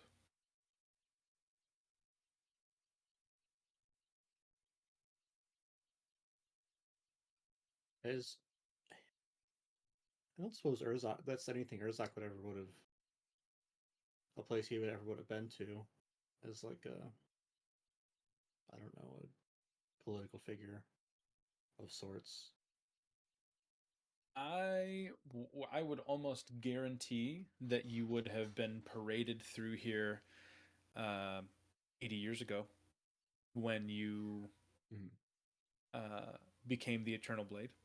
I would assume that this is one of the first places that you would have been sent by the higher ups in Farinth. But he So wouldn't have been you through would there have in the last 5 years since it's no, been sealed up. probably not. No.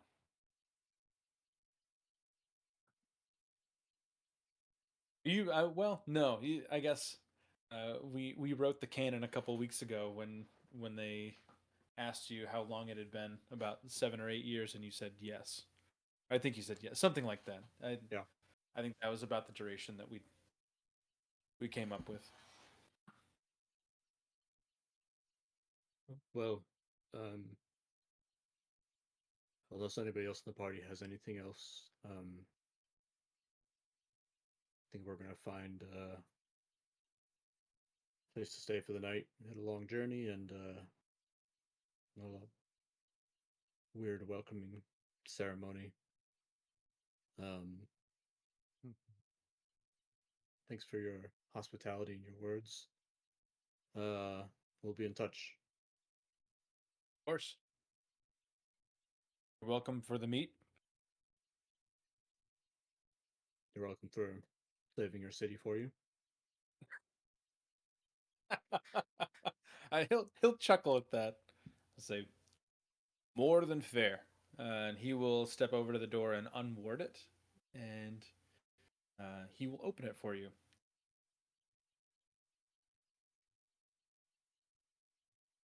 And then we're gonna like kick the back of Brackle and Zakai's knees and manacle them and throw them inside. send them on their way. Badge the Badger is like, what the fuck is going on?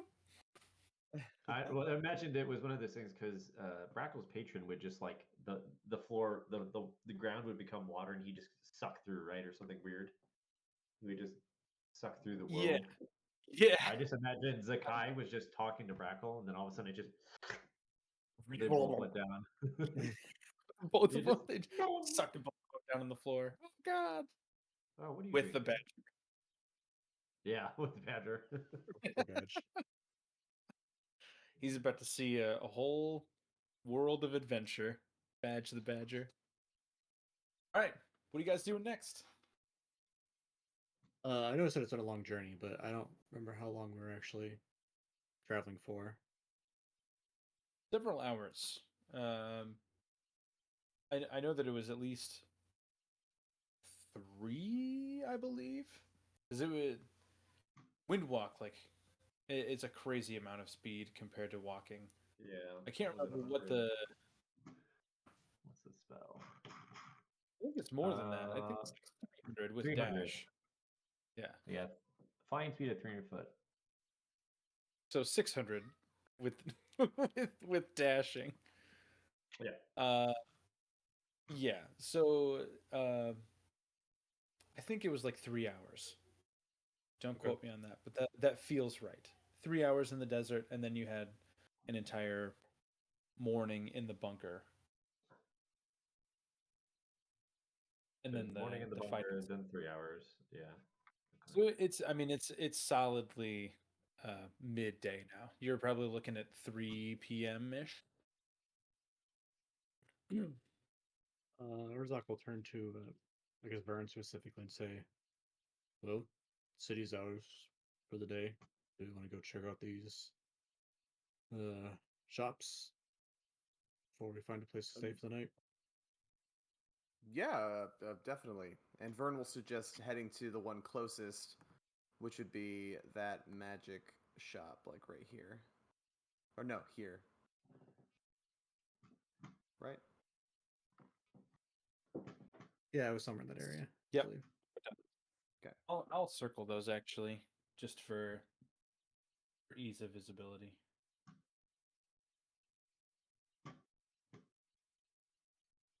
The magic shop down here, armory and weapon shop up here, and the equipment and general adventuring gear type of deal up there. And then there are other miscellaneous kind of more niche things throughout. If there's anything that you guys want to look for, like there's a little like games peddler, there's a tattoo shop. Ooh. There are a couple other things that I wrote down somewhere in the drive that has 1,300 folders and files in it. But they're pretty much and anything that you could think of. Think of like the market district of the capital times like 20. There are so many more things to see in this city than there are in the capital, because that's mainly geared towards like running the nation. Like it's predominantly governmental situation. This is a healthy mix of leisure and residential and religious ground. It's a good mix of all of it.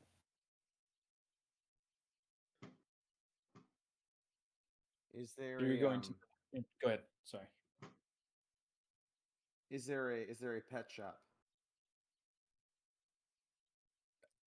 Yeah, sure. I love that idea. I'm not gonna get a pet, but I want to get a toy for Zapdos. You say that now, Okay. but you're gonna go and you're gonna see the sad-looking dire wolf. And you're gonna have another pet. Suddenly, we have puppies. So a lot of the people in the city, especially in the more affluent districts, do have pets, or they'll raise like fowl and stuff like that. So there are several locations that you can go to if you're looking for basic like pet feed and things like that. That would be up in this area or some other randomly dispersed places. If you were looking for um, like things to equip a pet with, uh, like a magical leash Yeah. or something like that, that would be down here. Okay, yeah, let's go. Well, I don't know. I just want like some toys to keep him sharp, you know? I don't want him to get bored in my pocket. I think you could probably Like find something for him in either place. Okay, For like let's a just head. Let's just head westward then. Okay. And if we do go into an actual like pet shop area, should we make sure that Badge stays outside? It's going to be mortified to see furry animals like in cages.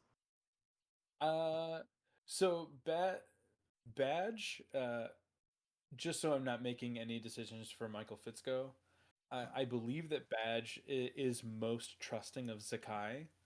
So I'm gonna Mm. keep him with Zakai for a while, or for now, cute. wherever Zakai is still Yeah. floating in the plane ethereal above you. Mm-hmm. Okay. All right, To the so west. you guys are gonna make your way down here. Okay. Mm-hmm. Yeah. So you make your way through this district here. Uh, all of the houses are eerily similar, for the exception with the exception of the flags, like I said before. Some of them have them, some of them do not. You make your way to this gate right here, and you are stopped upon approach. There is one guard up at the top. Uh, she is standing with a pike to her right, and you can see that she has a longbow on her back. A formidable looking half orc. So she will notice Crowbar and Elias. Kind of give you a glance, Crowbar, as if to say, "What is somebody else like me doing here?" Um, but rather kindly for how she appears externally. She'll just say, "Please stop. Uh, State your business in the next district." Is she talking to Crowbar? She just kind of generally, but you would definitely notice that she looked at you and Elias. Okay. Maybe I'll notice that, we're of a similar race and kind of put myself forward just to kind of ease any tension that might be there. And just say, just looking to see the kinds of wares the city has to offer is all. Very low key. Those pendants. How long have you had them? Are you talking about the ones we got from Orion? Yes. Not long. We've only just entered town today. Ryan trusts you. He does. You'll see her demeanor kind of break there, and you'll hear her kind of be like, and she'll say, uh, of course he does. Otherwise, he wouldn't have given those to you. Yeah, hold on 1 second." And you'll see her kind of move into one of the turrets on the side, and the door will start to open up from bottom to top. I'll just try and make eye contact with her up in the turret and just give a little solidarity kind of appreciation. Her face is covered, but you kind of notice in her eyes that she's like, "Oh, that was cool. That was nice." I was hoping you said you were going to wink. Vern style, winking at Yeah. everybody. So walking through this gate, it's almost as if you're walking into a completely different city. Everything is much greener. There are trees and bushes and grass almost around every single building. Things are colored in these bright paints, a lot of pastels, blues, pinks, colors like that, bright yellows and oranges. The first thing you see is this giant fountain right here. It's a huge statue, um, and the statue depicts. Um,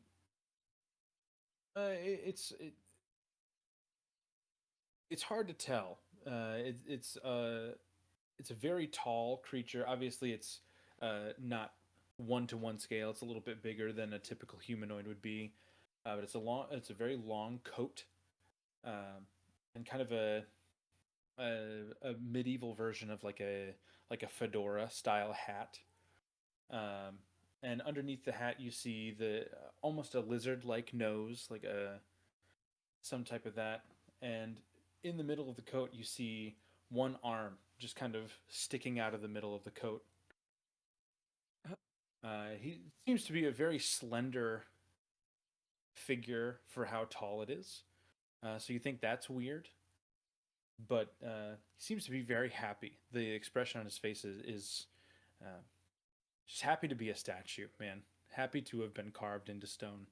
And out of its mouth, water's coming out. So it's a big fountain. Is there like a commemorative plaque under this fountain? Uh, nope. Not at all. Hold on. I'm sure there is. Wait a second. Hold on, let me see what the commemorative plaque says. Is there a sigil inscribed on this plaque? Sacred journey. No. With the swastika. Uh, it says uh,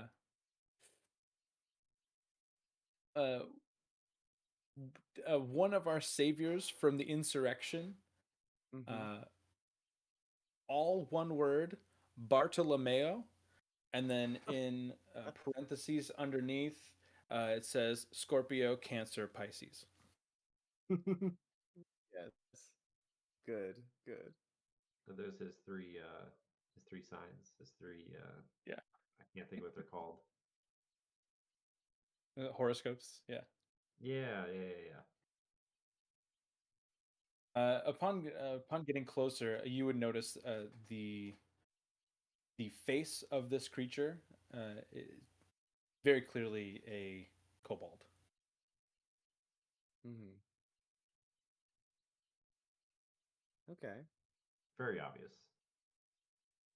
Quite obvious. Yeah.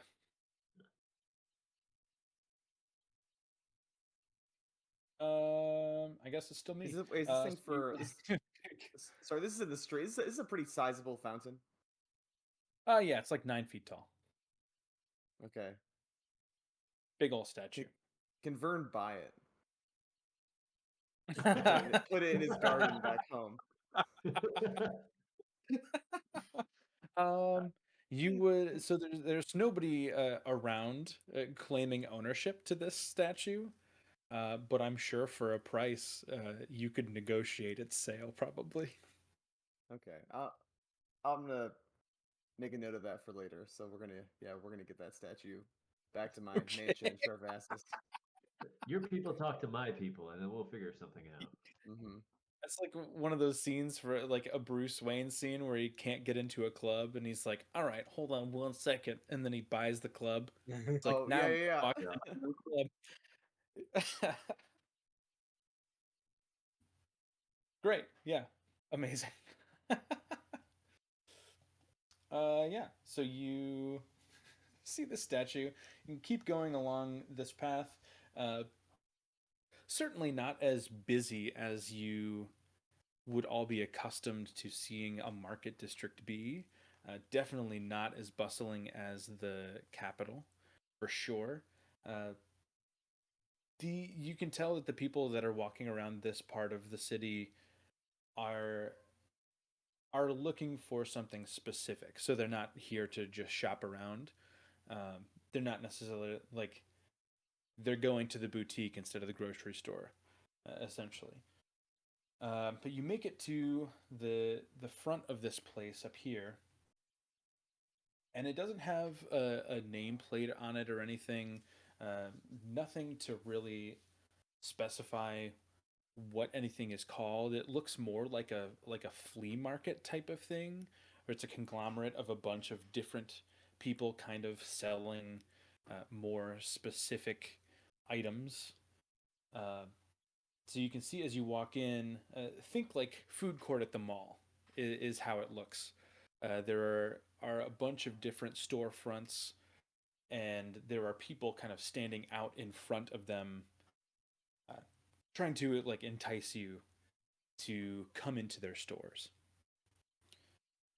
As you walk into this courtyard of sorts in here, there is everybody. Can I get a perception check from everyone, please? Yeah.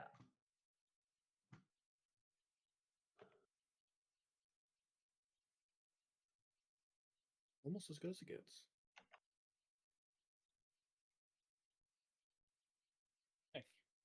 Nice.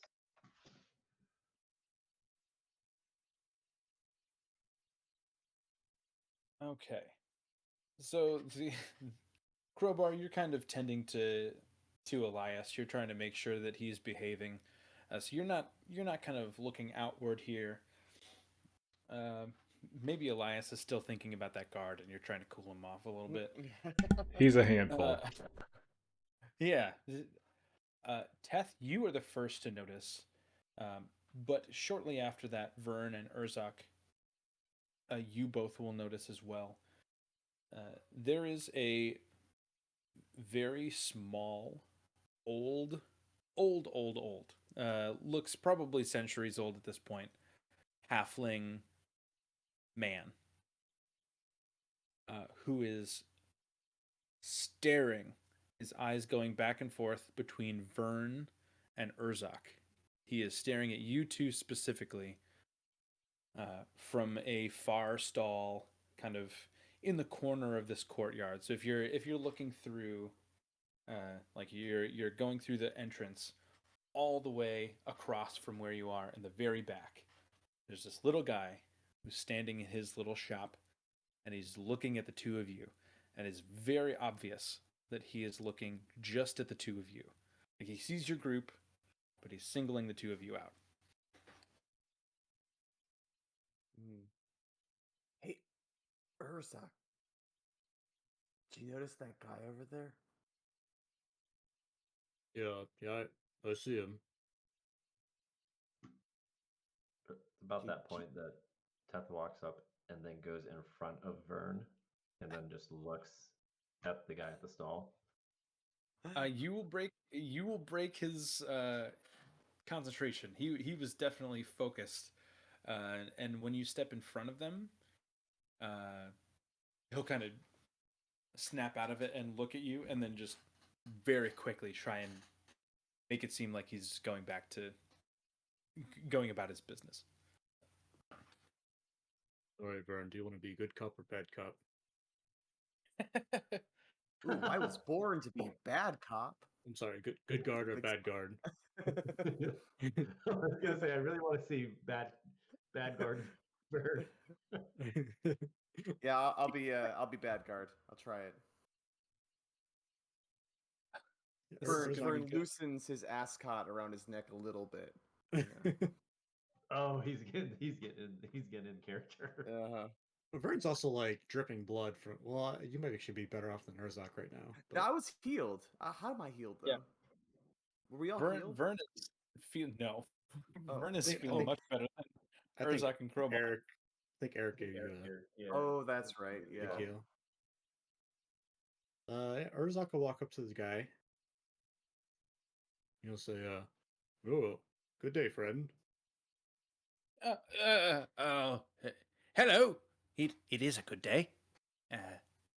Here in the market. Just doing my job. Right, doing your job. Yes. As is my friend over here, and he'll motion to Vern and say, who also has a job to do here in the market, but we I like we crack like my we like it. knuckles a little bit. We like it when he doesn't have to do his job, though. I Mm, I also expose Okay. the needles on my fingers. And I try to be intimidating, but I do like a row thing. Like a scary cat, which probably doesn't land really well. Roll intimidation. Okay. Oh man, maybe.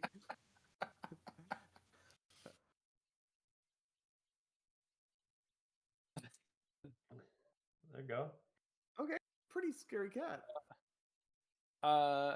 At, upon just popping the caps on your hand, the fact that you're removing your fingertips at all freaks him out immediately. And then underneath are like full ass needles, like 5 needles inside of your fingers. Yeah, he's pretty. He's on edge for sure. Nobody else is working in his shop that you can see though, so you get the idea that he can't leave. So he is having a crisis of conscience right now. He wants to run, but he doesn't want to leave his shop unattended because it's full of stuff. So he is visibly nervous, maybe sweating at least a little bit. He said, "Oh well, is there anything I could interest you in? Anything on the shelves?" You see just like trinkets. They're just like mini versions of things. So they look almost like toys.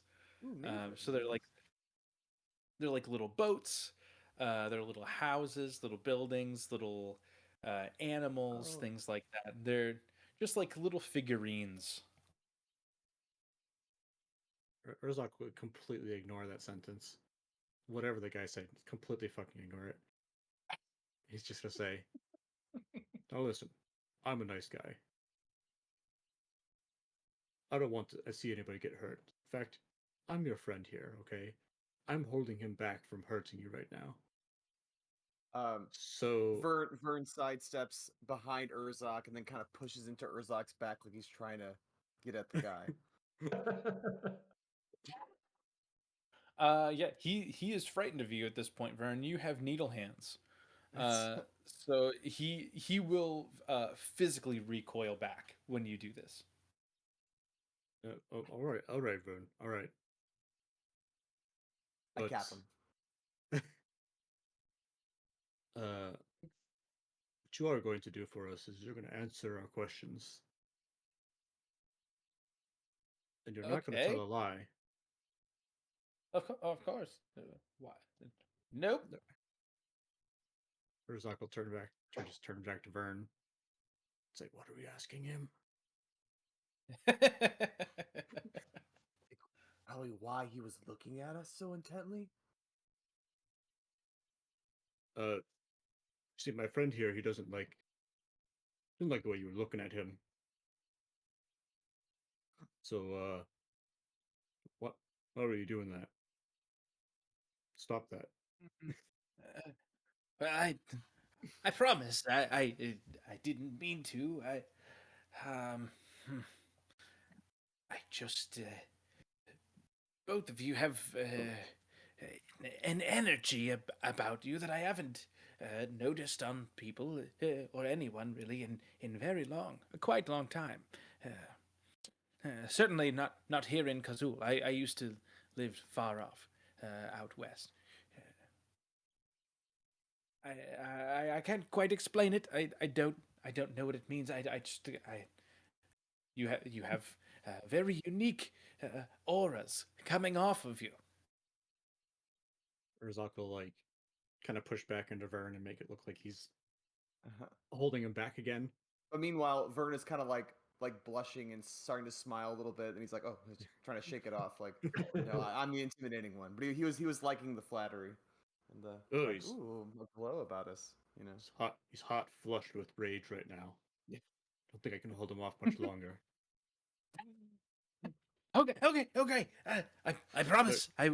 Try I will to do it explain. again. Try your best. I will try. That's all. I can't explain anymore. I'm so sorry. I won't do it again. Tears are starting to well in the corners of his eyes. Looking at Vern, terrified. I'm so sorry. I'm so sorry. Please have whatever you'd like in my shop for free. Is there anything anything that you'd like? I didn't mean to unnerve you. Can I insight this performance? Yeah. Go for it. Okay. I don't even know if I have insight, but you're putting on a great show, Barlos, but I don't know if this is him or if this is you. I got a +2. It's better than nothing. Better than me. Oh, that's a good roll. 18. With an 18, he seems to be legitimately terrified. It seems to be at more than Vern's intimidation, though. He Yeah. seems to be shaken by something much deeper than that. Interesting. So he's shaken by something much deeper than Vern's intimidation. Is that what you're saying? Correct. Okay. Vern will start to. Vern doesn't really like the idea of free stuff because he sees this person as someone who's trying to, even though he's weird, trying to make money, and Vern has plenty of money. But he will start walking around and take a look at the objects in the shop more closely. Yeah. So you can tell, Teth, as you're kind of visually investigating this guy, and Urzak and Vern, because you're kind of verbally, uh, um, accosting him, I guess. Uh, he is trying to move as opposite from you, Vern, as possible. So anywhere you are walking around and looking, he's kind of just shifting around the other way. Mhm. You find a bunch of different collections of things. It seems like each kind of grouping of these little miniatures were made in the same way or the same fashion. So like there's a set of like beasts of burden. So you have some horses and mules and camels and things like that, all made in the same artisanal style. You'll have a group of little toy figurines, like boats and carts and things like that, that all look similar. That type of thing, and they're scattered all over his front counter. Um, Anything that you can really think of, uh, they they seem to be pristinely crafted. They're clearly made out of some type of ceramic or clay or glass, even encrusted with some crystals or fine stones as well in there. Whatever they were made from, the craftsmanship is superb. Okay. I want to pick up an ox, and I'm looking Okay, at it, a and fine I one. was. That's fine. That's a nice piece. It's like Wonderful. your shop. Your shop. It's in the magic goods district, isn't it? Yeah, yes, sir. Uh, um, normally, what if I may? I don't want to presume anything, of course. Believe me, the last thing I want to do is make anyone upset. But normally, what I do is I take a look at people who shop my wares, and I find something to pair with their personality or something that they may find useful. Uh, I certainly don't want to get close to you if you don't want me to do that, but I could provide that service for you if you would like me to. Yeah, that Still terrified out of his mind. He that's he right. wants nothing to do with you guys, but he's trying to get out of the situation as best he can. Okay, I'd be like, yeah, I wanna know what's best for me. Probably not this ox because, and he puts it down, and Vern flexes a little bit. I already am an ox. Oh, of course, sir. I was just going to say, I thought it was odd you'd pick that up because it's much too similar to your physique. I never would have pick that for you. Oh, why buy more of what you already have? Of course, you know. Okay. Well, let's see here. So he'll kind of like square up with you, Vern, as much as he can. He's very short, but so he'll go and get like a little stool and climb up onto the stool. So he's closer to your height. So he's kind of looking almost directly into your eye line, and he'll look into your eyes because your face is still covered, of course. And say, "Oh, yeah, yes, yeah, so hmm, maybe it, but not the ox. Yeah, certainly not a boat. Certainly, no, not a boat. No pieces of fruit. I don't think you're a piece of fruit. What about a bird? I was thinking maybe a bird, but then I sensed a bird. Do you have another bird with you?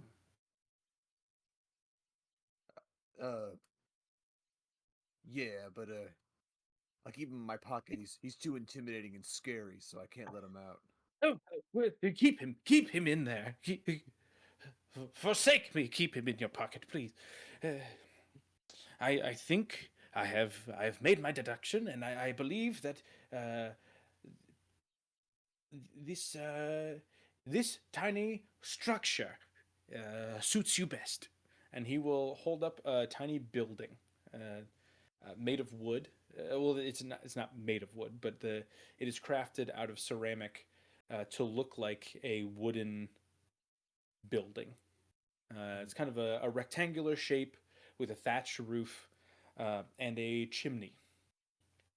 And it seems incredibly plain, actually, compared to some of the other more jeweled and stoned things on the table. There are no fine stones encrusting this.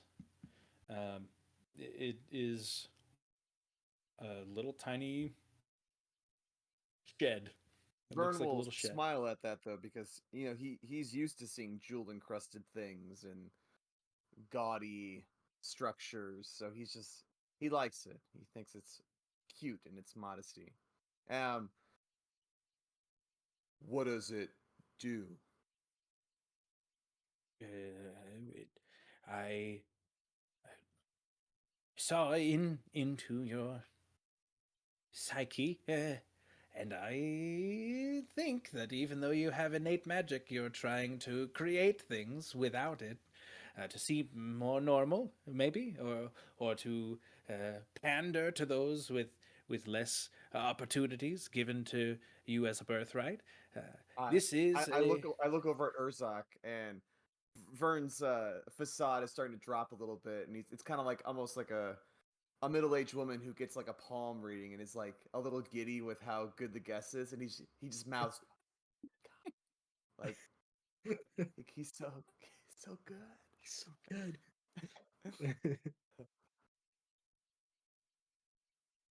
and he'll say, "This is an expanding workshop. Wherever you want, you can say, poof, and it grows.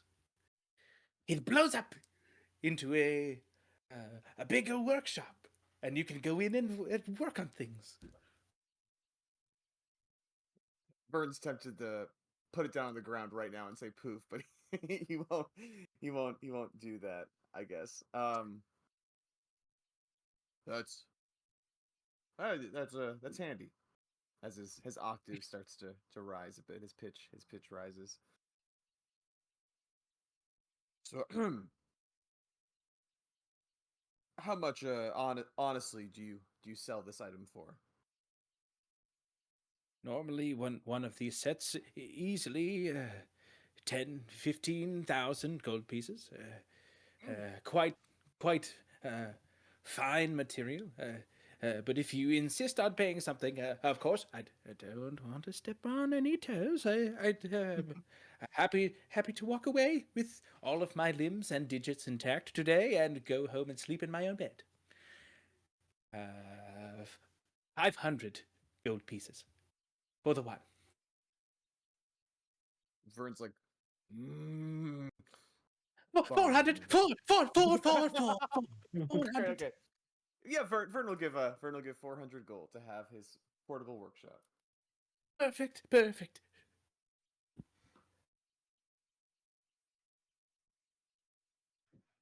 And my nicer friend over here. Herzog will turn back and nod. He's like, yeah, yes, for your friend. Hmm. I. Yes. Let me see. I think certainly not another structure. He was the only one close to the structure. So still not a fruit. I don't think this is a fruit. Not a Well, he could use a better structure. He does have one, but it's kind of okay. Well, I'm actually seeing he's unable to make that anymore. I Oh, wait, don't know really? why. Oh, Yeah, yeah. I know that. I think yes. This is what I'll give you. This is yeah, perfect. This is one for you, and he will give you a tiny little pen, like an ink pen. Okay. Say, this little pen paired perfectly for what I see into you. I see that you are growing increasingly alone, always surrounded by friends, but blow after blow after blow after blow, they just keep coming. How will you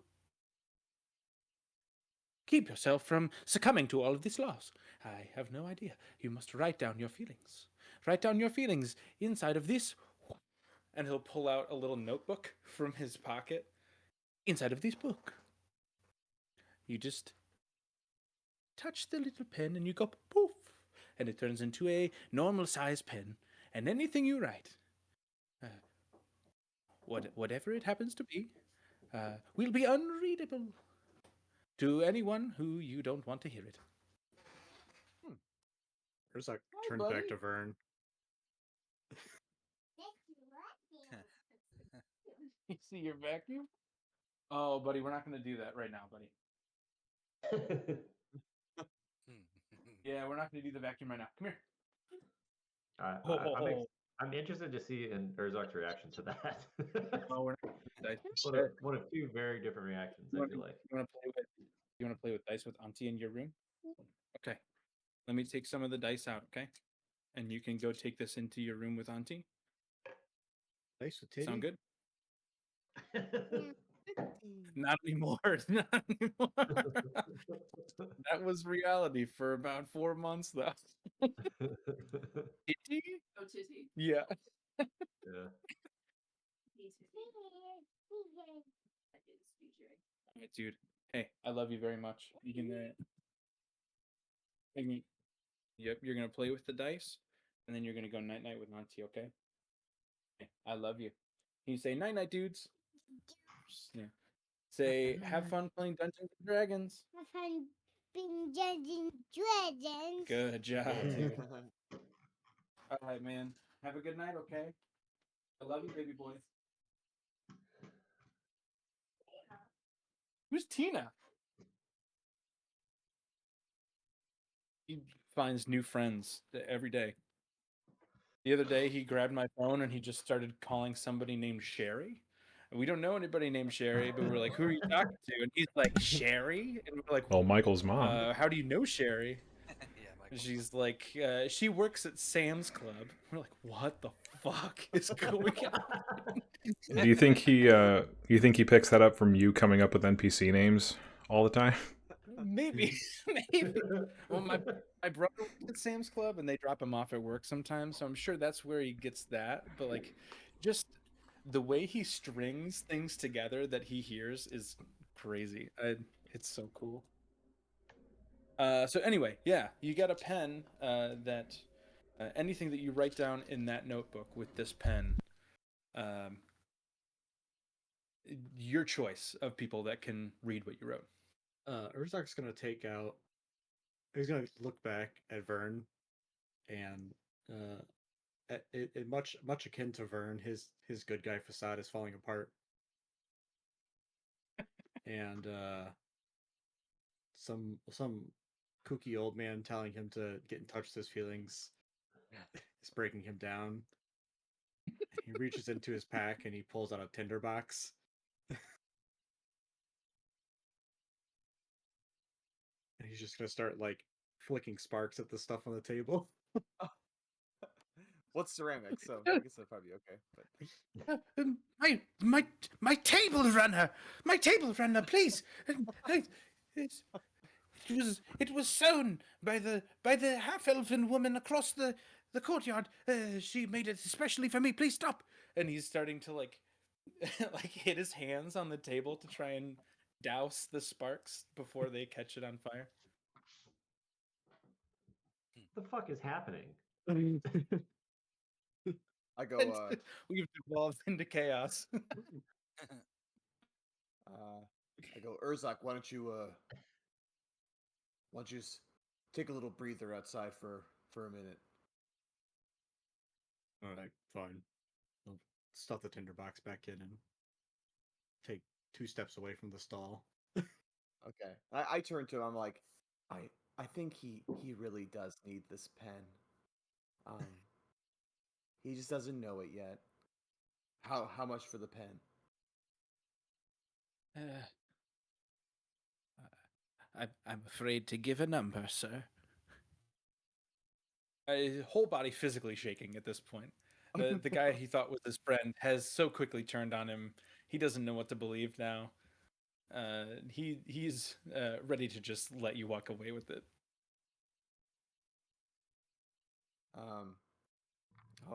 Vern isn't like that though. He'll be like, well, why don't you take this? And he'll give him 171 gold. That takes me to a round number. That's my 171. Okay. Perfect. And he goes, and we travel a lot, so we'll tell others about your business. That's priceless, you know. It is priceless, sir. Here, you are very kind. Yeah. Nice table runner. And yeah, he'll turn. He'll walk off to Urzak. As you were turning, he is going to attempt to grab your wrist, Vern. The one that is not prosthetic. He's going to try and grab your Okay. Your biological wrist. Uh-huh.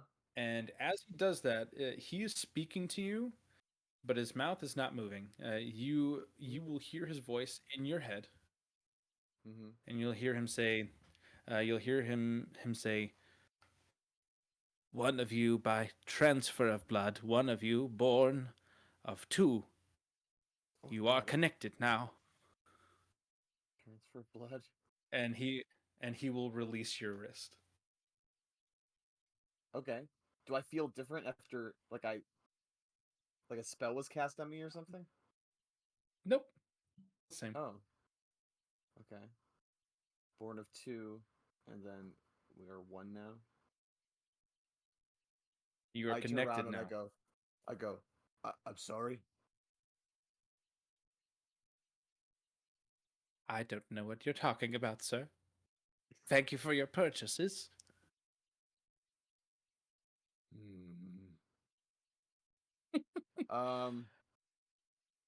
And he strangely does not look very frightened anymore. Really? No. Okay. Was it all a ruse? Can I insight check him? Has this all been a ruse? Has he been pretending to play along? Yeah. You can insight check him.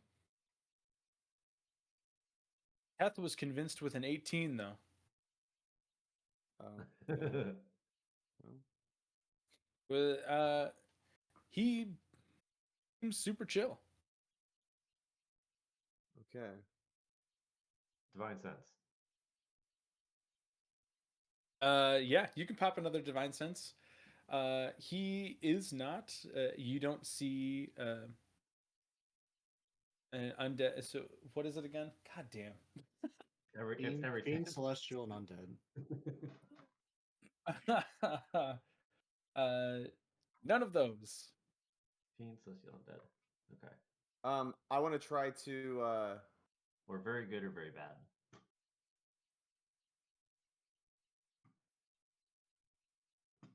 I want to try to use detect thoughts. What is? Yes. Oh, get him. Okay.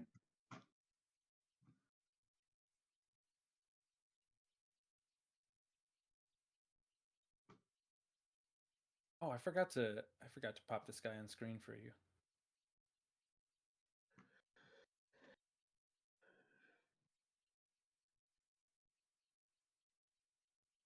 Nice. Lim Yeah. Bim. I don't trust You know what's this guy. funny? I was thinking about 20 minutes ago. I wonder what this guy's name is.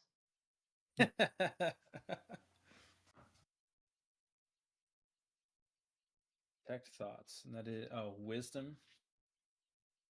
I don't know if he's gonna make this. He might. Nope. What do you want to know? Like, how does detect thoughts? Is this like isn't that layered thing? I'm basing this. I have no idea. Let me look it So up. without a Yeah. save, you can detect surface thoughts. Okay. With the save, or you can pry deeper, and it forces a save. I believe you can pretty much just kind of read their This mind. is gonna be such a good spell. You're gonna learn so much that you weren't Okay. that you just weren't gonna learn in this session. Hell yeah. Okay. Okay. You initially learn the surface thoughts of the creature. What is most on its mind in that moment. So as you probe into this guy's mind, first of all, it feels like even though he failed to save, um, it feels like he's kind of just taken this journey with you. Like anything that you're gonna learn, he's just right alongside with you, watching you learn it. It's a very odd feeling, a type of cerebral awareness on his end that is quite interesting and unnerving, like equal parts exciting and kind of freaky. Uh, what is most on his mind at this moment? Uh, he he definitely was frightened at first, but not because of what you guys were doing, not because of your needle fingers or your good guard, bad guard type of thing. Uh, he specifically picked the two of you out and was already on edge when you entered this courtyard area. So you can tell that when he touched you and his demeanor changed, uh, it is because he sensed that uh, the two of you were on the right side of things, and he felt like he could actually trust you. Oh. That's why he changed from fear so quickly to very calm and satisfied.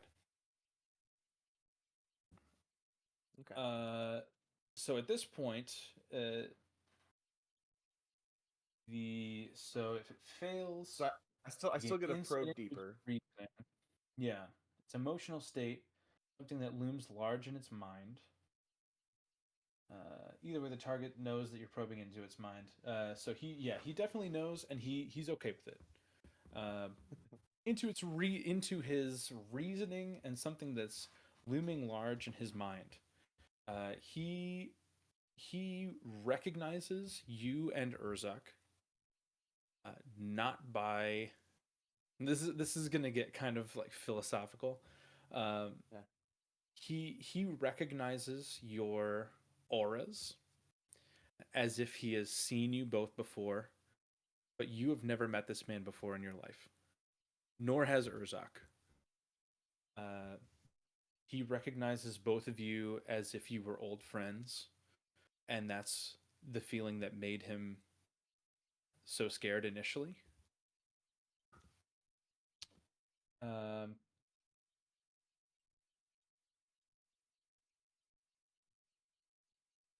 you can at this point you can direct a question to him if you'd like. So you can probe as deeply as you want at this point, Vern. You're in. Okay. Who's the one who was born of two?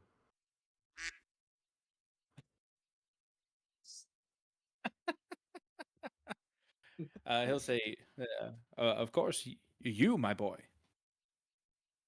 Okay. Um, and who's the transfer of blood? Your friend. Okay. And why are he and I one? Your paragons. I believe transferred from old friends of mine. What's a paragon? A paragon is a being of great, mysterious, very old magical power. Most live quite a long time. Don't quite know why. I certainly am not one. You can You look become one. Uh, uh, thank you very much. I call them wisdom lines, not creases in my skin. well. Those wisdom lines weren't high enough to dodge this attack. Ooh.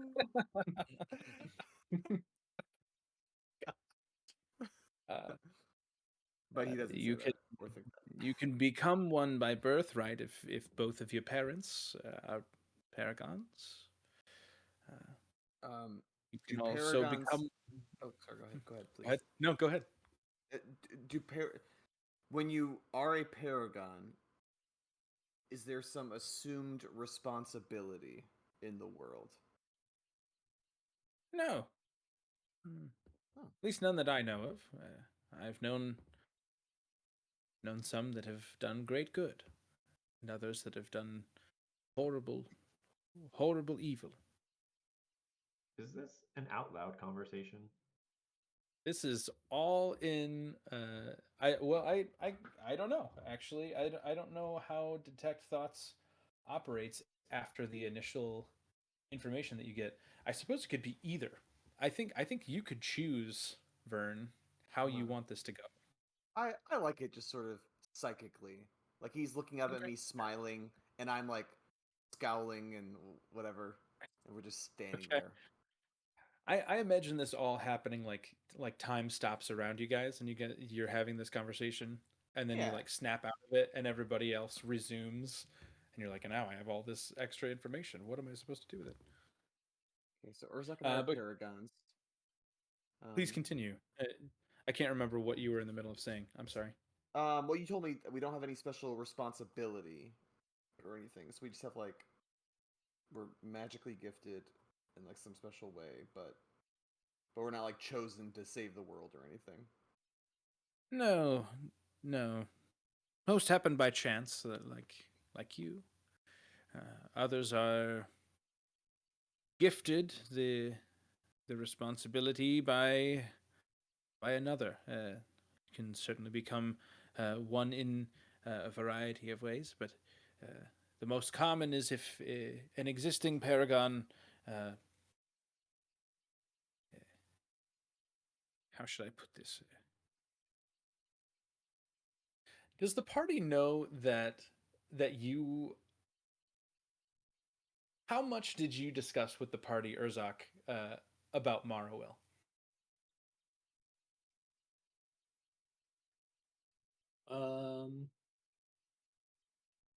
I mean, yeah, I feel like he would have pretty much given them all the details. He'll continue saying, if a paragon has grown weary of the abilities that come along with it, they can certainly elect to transfer them through a blood sacrifice of sorts. If a paragon's life is taken by another's hand, that transfers over to them. I would imagine because I can't sense your friend's parents anyway. But he certainly was given his powers by another. Was not by birthright. You said that you recognize our auras because we're like a reincarnated version of an old friend of yours? I know there are pieces of Warren inside of you, pieces of Morrowill inside of him. Oh, okay. Gotcha. Yes. I knew them both very well. What the fuck is this guy?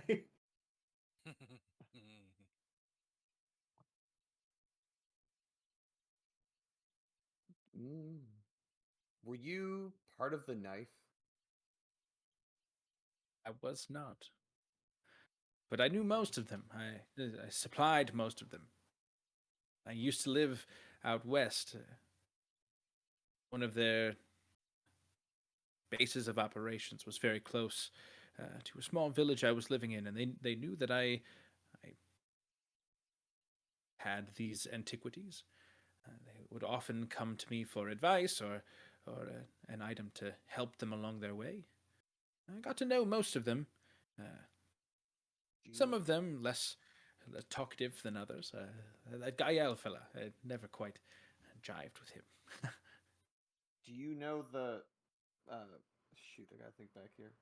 The Strausses?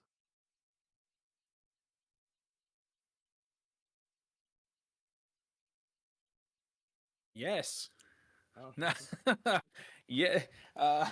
Yes, in DM terms, that I was not prepared for you to ask that, but absolutely, he would have. He would have known the Strausses, and he does currently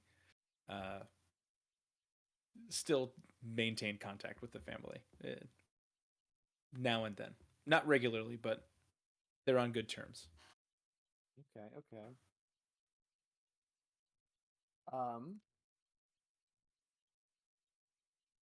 Cool.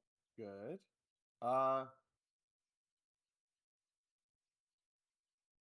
So since Urzak and I are both paragons, if we put our powers together, can we do a cool team attack? Can we fusion? Yeah, can we like Dragon Ball Z? Like put our fingers together and You like put your energy into Urzok's, I don't know, his tail, and he fucking just spits it out a chain lightning. yes. I guess I'm trying to figure out the big question I want to ask him is like, so we're paragons, we're special, but like we already had magic, others have magic, so like what is the thing that we can do, or what makes us is it just in title alone we are special, or is there some sort of perk or some new danger because we're paragons? Each one manifests new abilities in their own way. I don't know if I've ever seen any two that are exactly alike.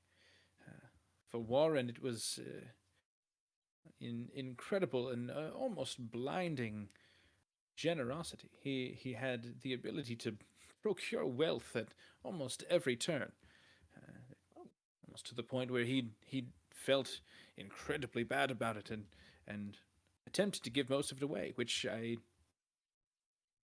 now see in you, as you wouldn't let me give these to you for free. As for Morrowill, she was always a brilliant mind at manipulating existing magic into different things that I had never seen before.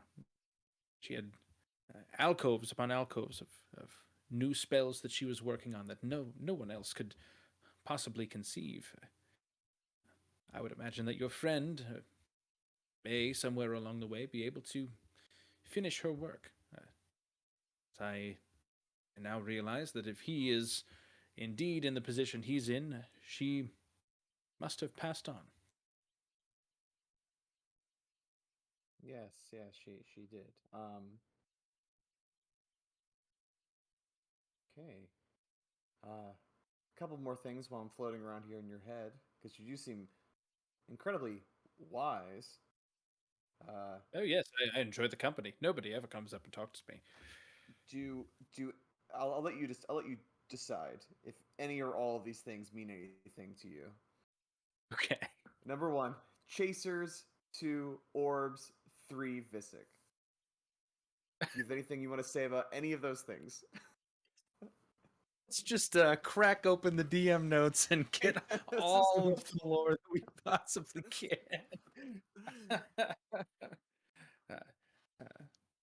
I suppose you are referring to the orbs of the Presidium. That is correct. The chasers. They don't necessarily want the orbs, but they definitely want the thing that you're trying to use the orbs to return home. I assume you know that much already as well. The chasers are a bad group. They have quite a few subgroups throughout the continent, and they are growing in power daily. The most prominent group right now is the East Chasers. They run up and down the East Coast. Actually, you may want to at some point check in your hometown, boy. I believe they may have set up quite a few bases of operation in Sharvassus. As far as Visic goes,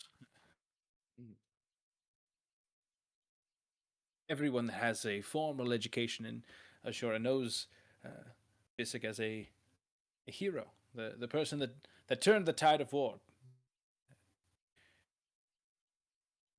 As you know, he has returned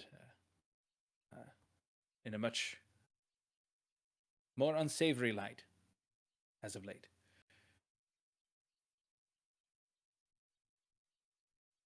Suppose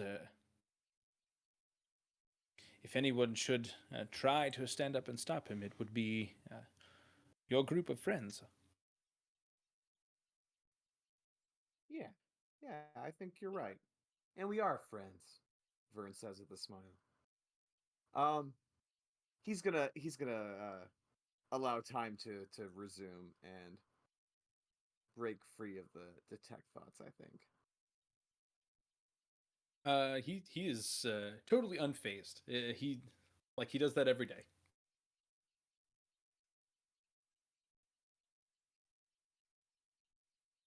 Thank you, Flimbim. Uh, Flim, yeah, Flimbim, Flimblim, Mhm. Flimbim. Okay. For yeah, for everything. Um, we're gonna we're gonna be on our way now. You know, Paragon stuff. And I give him a wink as I walk out to join Urzak. Of course. Well met.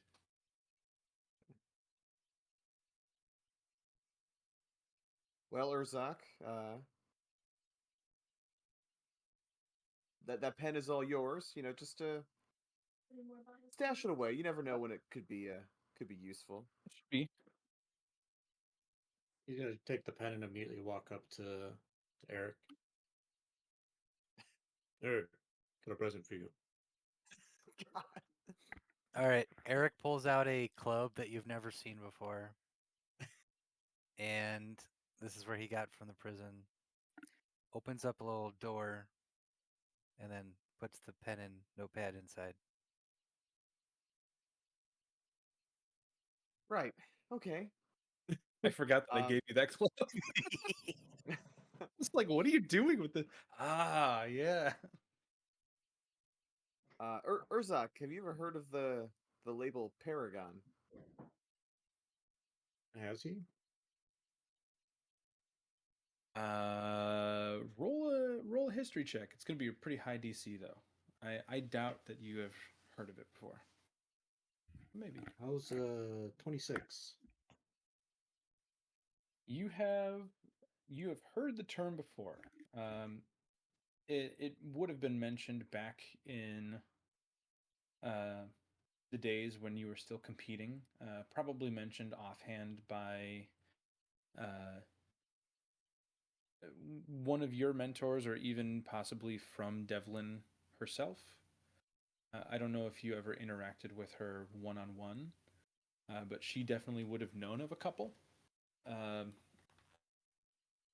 you certainly don't know the true definition or origin of it, but you are somewhat familiar of what it might mean. You know that it's a title applied to people who are exceptionally gifted in some way or another.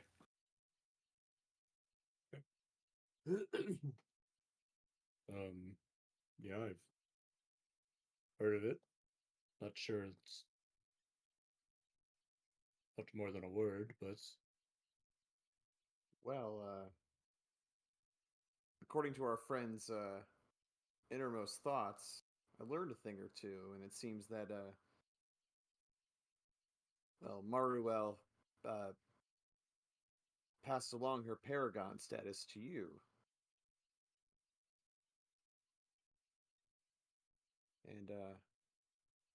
And I'm a paragon as well. So I guess we should get matching paragon tattoos. Well, there's a good thing there's a tattoo shop that's just right down Exactly. the road. I sorry to say this to you, Vern, but dragonborns don't tattoo like humans do, so I don't Oh, know. don't. No, it was a stupid idea. Huh. A piercing maybe. Sure. Okay, paragon piercing, yeah. But It's alliteration. How can you go wrong? exactly. Um, but yeah, I guess the only other thing that I learned that you should probably keep in mind is if you do ever decide to continue on with Maruel's work, taking spells and making new ones and all that, I think you're gonna find yourself quite capable of doing so.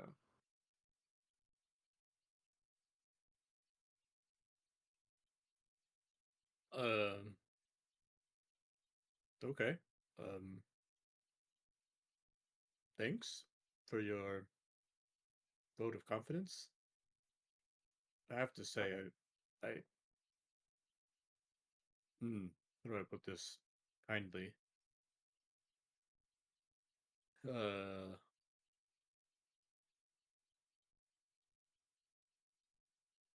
Results are, in my experience, gained through effort and resolve. And somebody giving somebody a title such as Paragon, like it's a natural gift, belittles that effort in my mind. And much like you, your magical deeds and efforts, sure, some may come from a bloodline of yours, but uh, had you not dug deeper with your skills or practiced them or had a ambitious spirit about it, uh, you would not be half the man you are today. So let's not give some some word all of the credit for our greatness. Yeah, Vern likes that. He nods and agrees. But let's also admit that paragon is a cool sounding word. You have a point. Okay. I hope we'll walk back with the rest of the group now.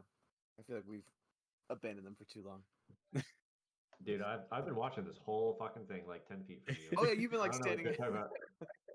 Urzak was like two steps away from you, and Teth is watching as like Urzak's back is turned to Vern, just like silently staring at this dude for like 5 minutes straight.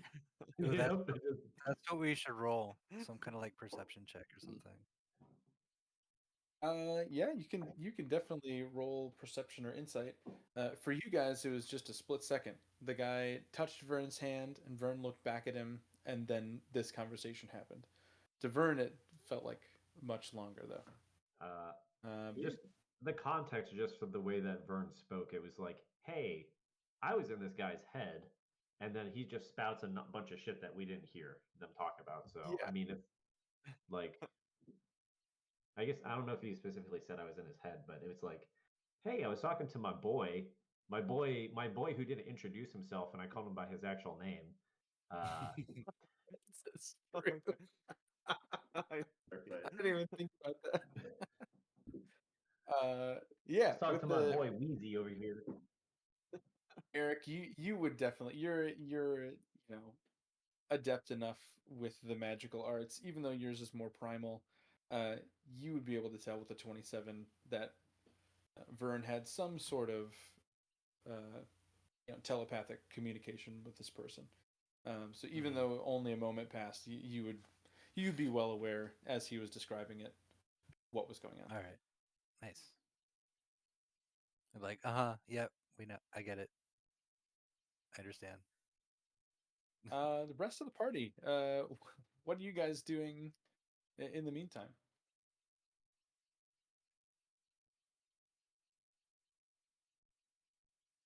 Is the market district, is anyone reacting to us besides this halfling the same way the poor district was, like cheering for us or Okay. scared of us? No. No, with your faces covered, nobody can really tell you apart from most other people. It's a pretty diverse population too. So even Teth being as big as he is, um, or Urzak being a Dragonborn, it's close enough to Farinth that Dragonborn are not uncommon in the city. Obviously, one of the guards is a half orc, so Crowbar and Elias don't look super out of place either. You guys really go relatively under the radar, and even though he kind of had a mild panic attack in front of you, uh, it's bustling enough that it really didn't leave, like any sound of that didn't leave the immediate area. So Mhm. nobody else kind of even knows that what happened instead of you guys, except for you guys. I first thought Eric's question was Eric was jealous that a guy in the shop like looked at Urzak and me with Is like anyone else this looking like at glow, Eric? and Eric is like, anyone looking at me with those expectant eyes and like being impressed, and no one's paying any attention to Eric. You know what? I do that. I look around. Okay, it's okay, buddy. We got Uh, you. We got you a pen. yeah. Um, that being What said, though, what even pen? though It's hidden. even though Vern had this long conversation, it was only a moment. But before that, Vern and Urzak were kind of talking to him for quite a bit. Teth was watching, I believe you said, but Teth doesn't even give a fuck. Teth is gone. Uh, what I'm back. were what's Crowbar and Eric? What are you guys doing while they're kind of haggling with this stranger? I know Crowbar's more interested in the weapon and armor crafts and shop part of the trip, so he's just kind of standing by and laying low for this shop. Okay. Is there anything else that you are looking around at, or you're just kind of focused on weapons and armor? Um, I don't there. There's not much I can think of that's interesting to Crowbar here. Eric, what about you? Is there something entering this type of place? Is there something that you would kind of be looking for? I'm just kind of like trying to see the walls and everything. The what Okay. divides the districts. What aspect of the That's not what I thought you were going to ask. What aspect what aspect of the walls are you looking at specifically? Are you looking at like materials used or size or So shape of the like districts? What are vulnerabilities to like these attacks right from the Hmm, groups. okay. Hoping to get ahead Uh of those. yeah. So I'm gonna have you make an investigation check if you are physically going up and trying to touch the walls, or either perception or survival if you just kind of want to feel out the area and kind of sense weak points. Oh, investigation.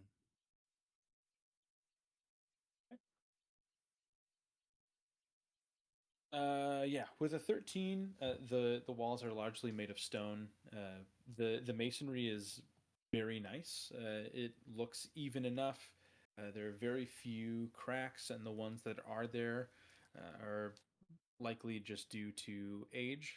Some of them could probably deal with a few repairs, but you are next to an interior wall, so you would imagine that this area isn't that high of a priority for them to come in and fix little fissures like this unless they're like really starting to be a problem and might collapse on a shop or somebody like that.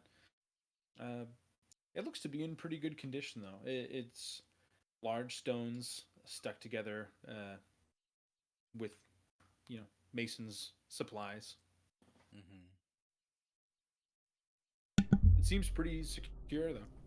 Okay, I guess want to just keep doing that as we're going throughout the city and thinking Okay, about what Orion's asked us to do. sure. So yeah, so that's good for me. Actually, if I could, I guess I'll try to detect magic if we have Oh, so much time to ritual. yeah. I'll say you're here for 10 minutes. Once that pops off, everything is glowing. This whole Mm, room is just a sea of different colors. mm, If you're looking uh, at the shop where Urzak and Vern are, if you're looking at Flimbim's shop, it is like any color that could be associated with a school of magic is shining out of his shop. oh, You would you would glean that any of those small figurines uh, turns into or does something uh, wild. right. Okay. But yeah, you're like overwhelmed almost because everything becomes so bright immediately for you. Okay. All right. So just yeah, just knowing everything, no matter what option we go with for the next store, everything's gonna have magical properties. Mm-hmm. Okay. That's good.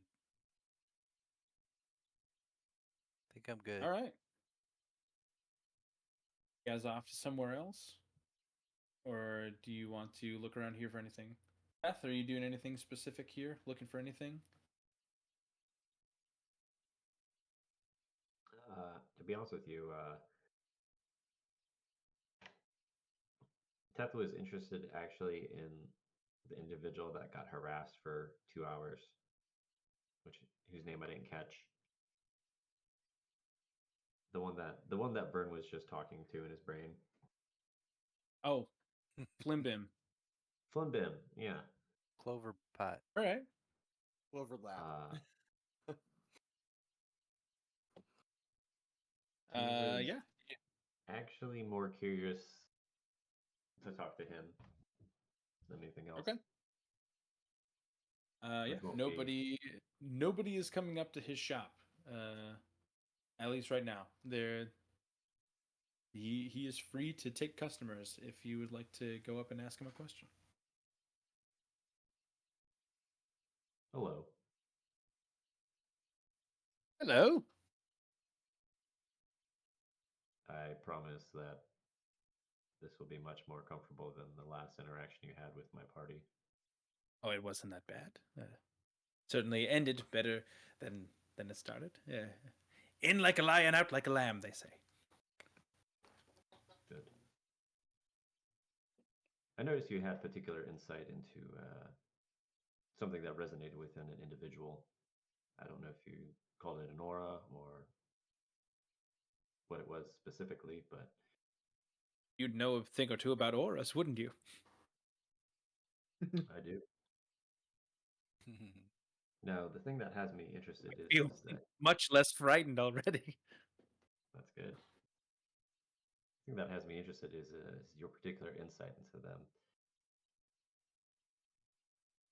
Is that a natural gift? Call it a learned talent. This is something that you've honed over, oh, what, 100, 200, 300 years?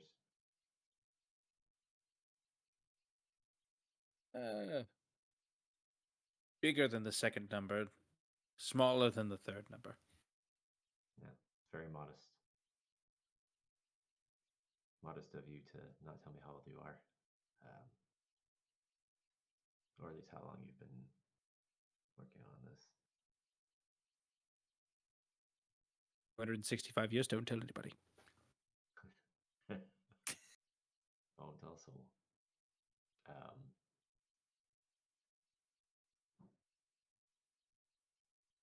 Are there not people looking for you?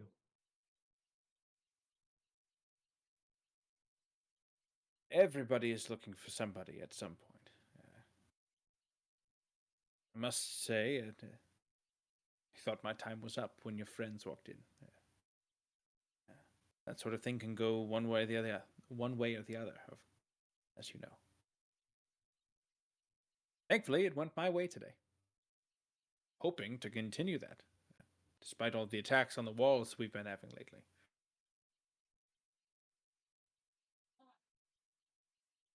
Guess I'll stop beating around the bush.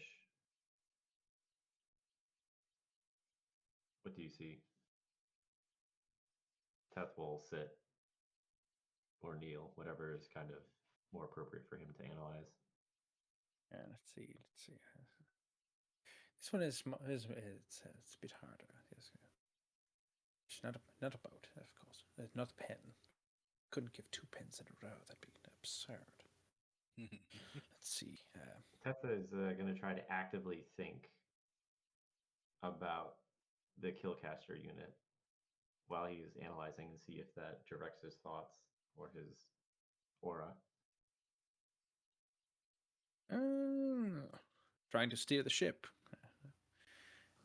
Things like this can't be controlled. K-13. Just let me do my work. And he kind of like holds his hands over the table, kind of just trying to feel out one of these little things. He'll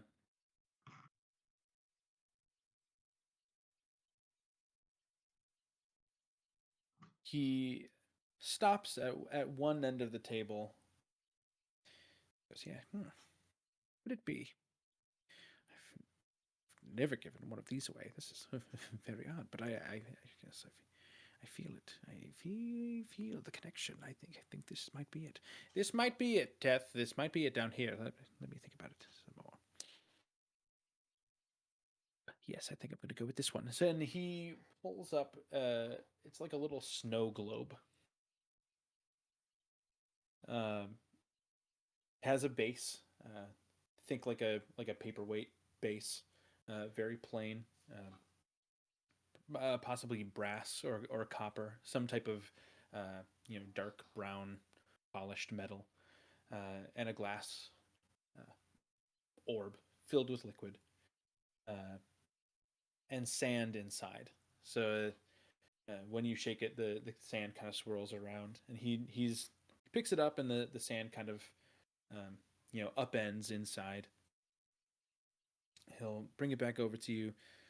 Say, you've just recently experienced quite a monumental separation, and not just biologically, from your between your body and your mind. I feel that you are not whole, not completely sane, not completely in sync, and it's bringing you back hundreds and hundreds and hundreds of years, back to an old version of you.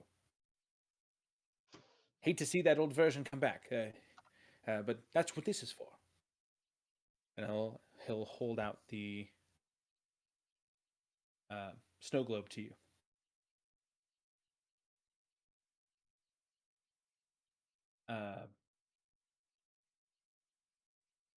Say this is a focus, magical focus of sorts, but not in the fashion that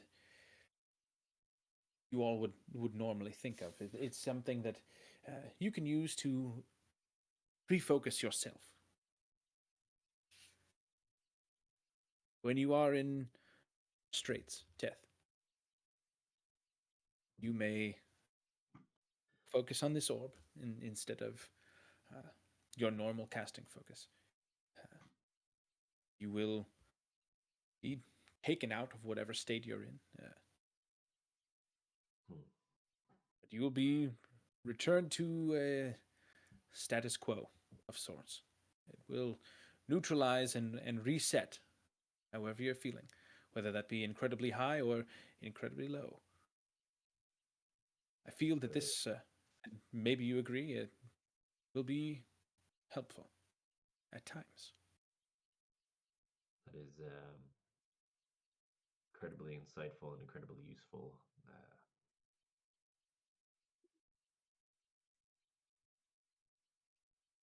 You seem dangerous, but not to me.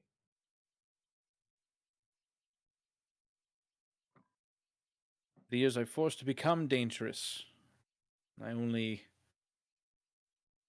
act upon it if I'm positive someone else is dangerous towards me. I don't believe that any of you are.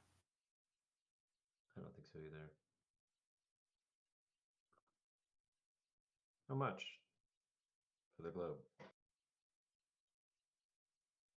For your peace of mind, 400 gold. Deal. He'll give you like a coy smile. I give that man all my gold for a little bit of sanity.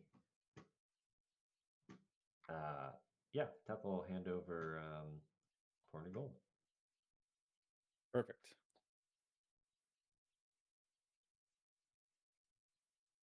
I don't know why it immediately reminded me of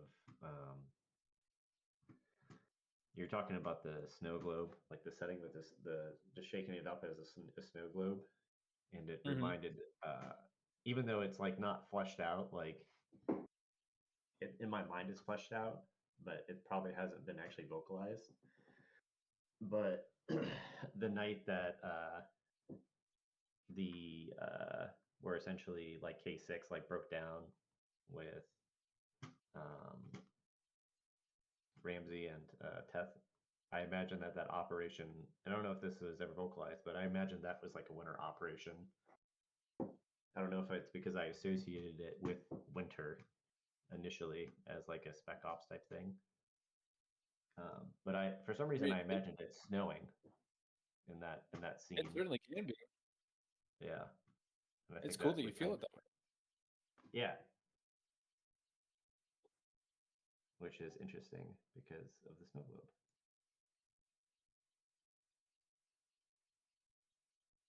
Yeah. That's all. I thought this dude was super interesting. What was his name again? Flimbim? Flimbim. Yeah. Clover He's in your journals now. Yeah. Okay, Flimbim Cloverlap. I'll be honest, I don't use journal. I'm not using the journal thing. There you go. Flimbim. Okay. What a guy.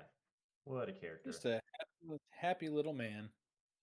He's an old man. He reminded me of Z-Flow, just much older. Much older. Yeah. Yeah.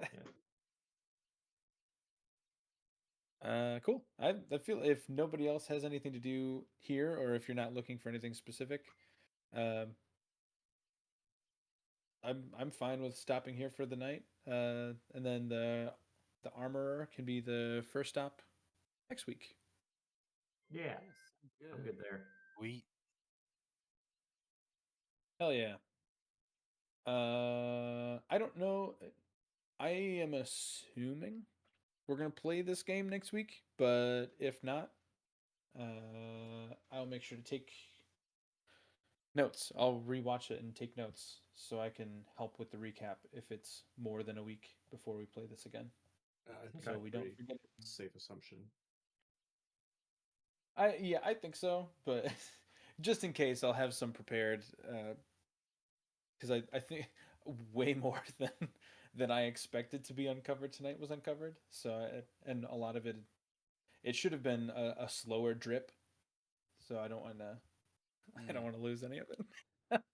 Paragon stuff was not supposed to come out until like after the wilds. Prologues lined up, like dropping the name Paragon, and then like 4 months down the line, and be like, oh, actually, Vern and Urzok are these super special magic users that we've been talking about for 3 months. But that's okay. That's okay. Now they're. That's all right. It's a great and dangerous spell, especially for a second level slot. Oh, detect thoughts. Yeah. Yeah. Yeah. It's like it's one of those spells like uh oh, what's the other one that I was thinking of? Maybe it's not a second level spell, but just anything that like stops anything from happening that can change the course of the leg of an entire arc. Like I don't know if you guys will act differently because of that now, but certainly you might act differently because you have these items now. So it's like this is a nice, cool twist that keeps me on my toes, and I like that a lot. Hey, I got to was get busy going, guys. Sorry, I got to call it. All right, later, Good man. night, See you Aaron. later. Good night. Bye.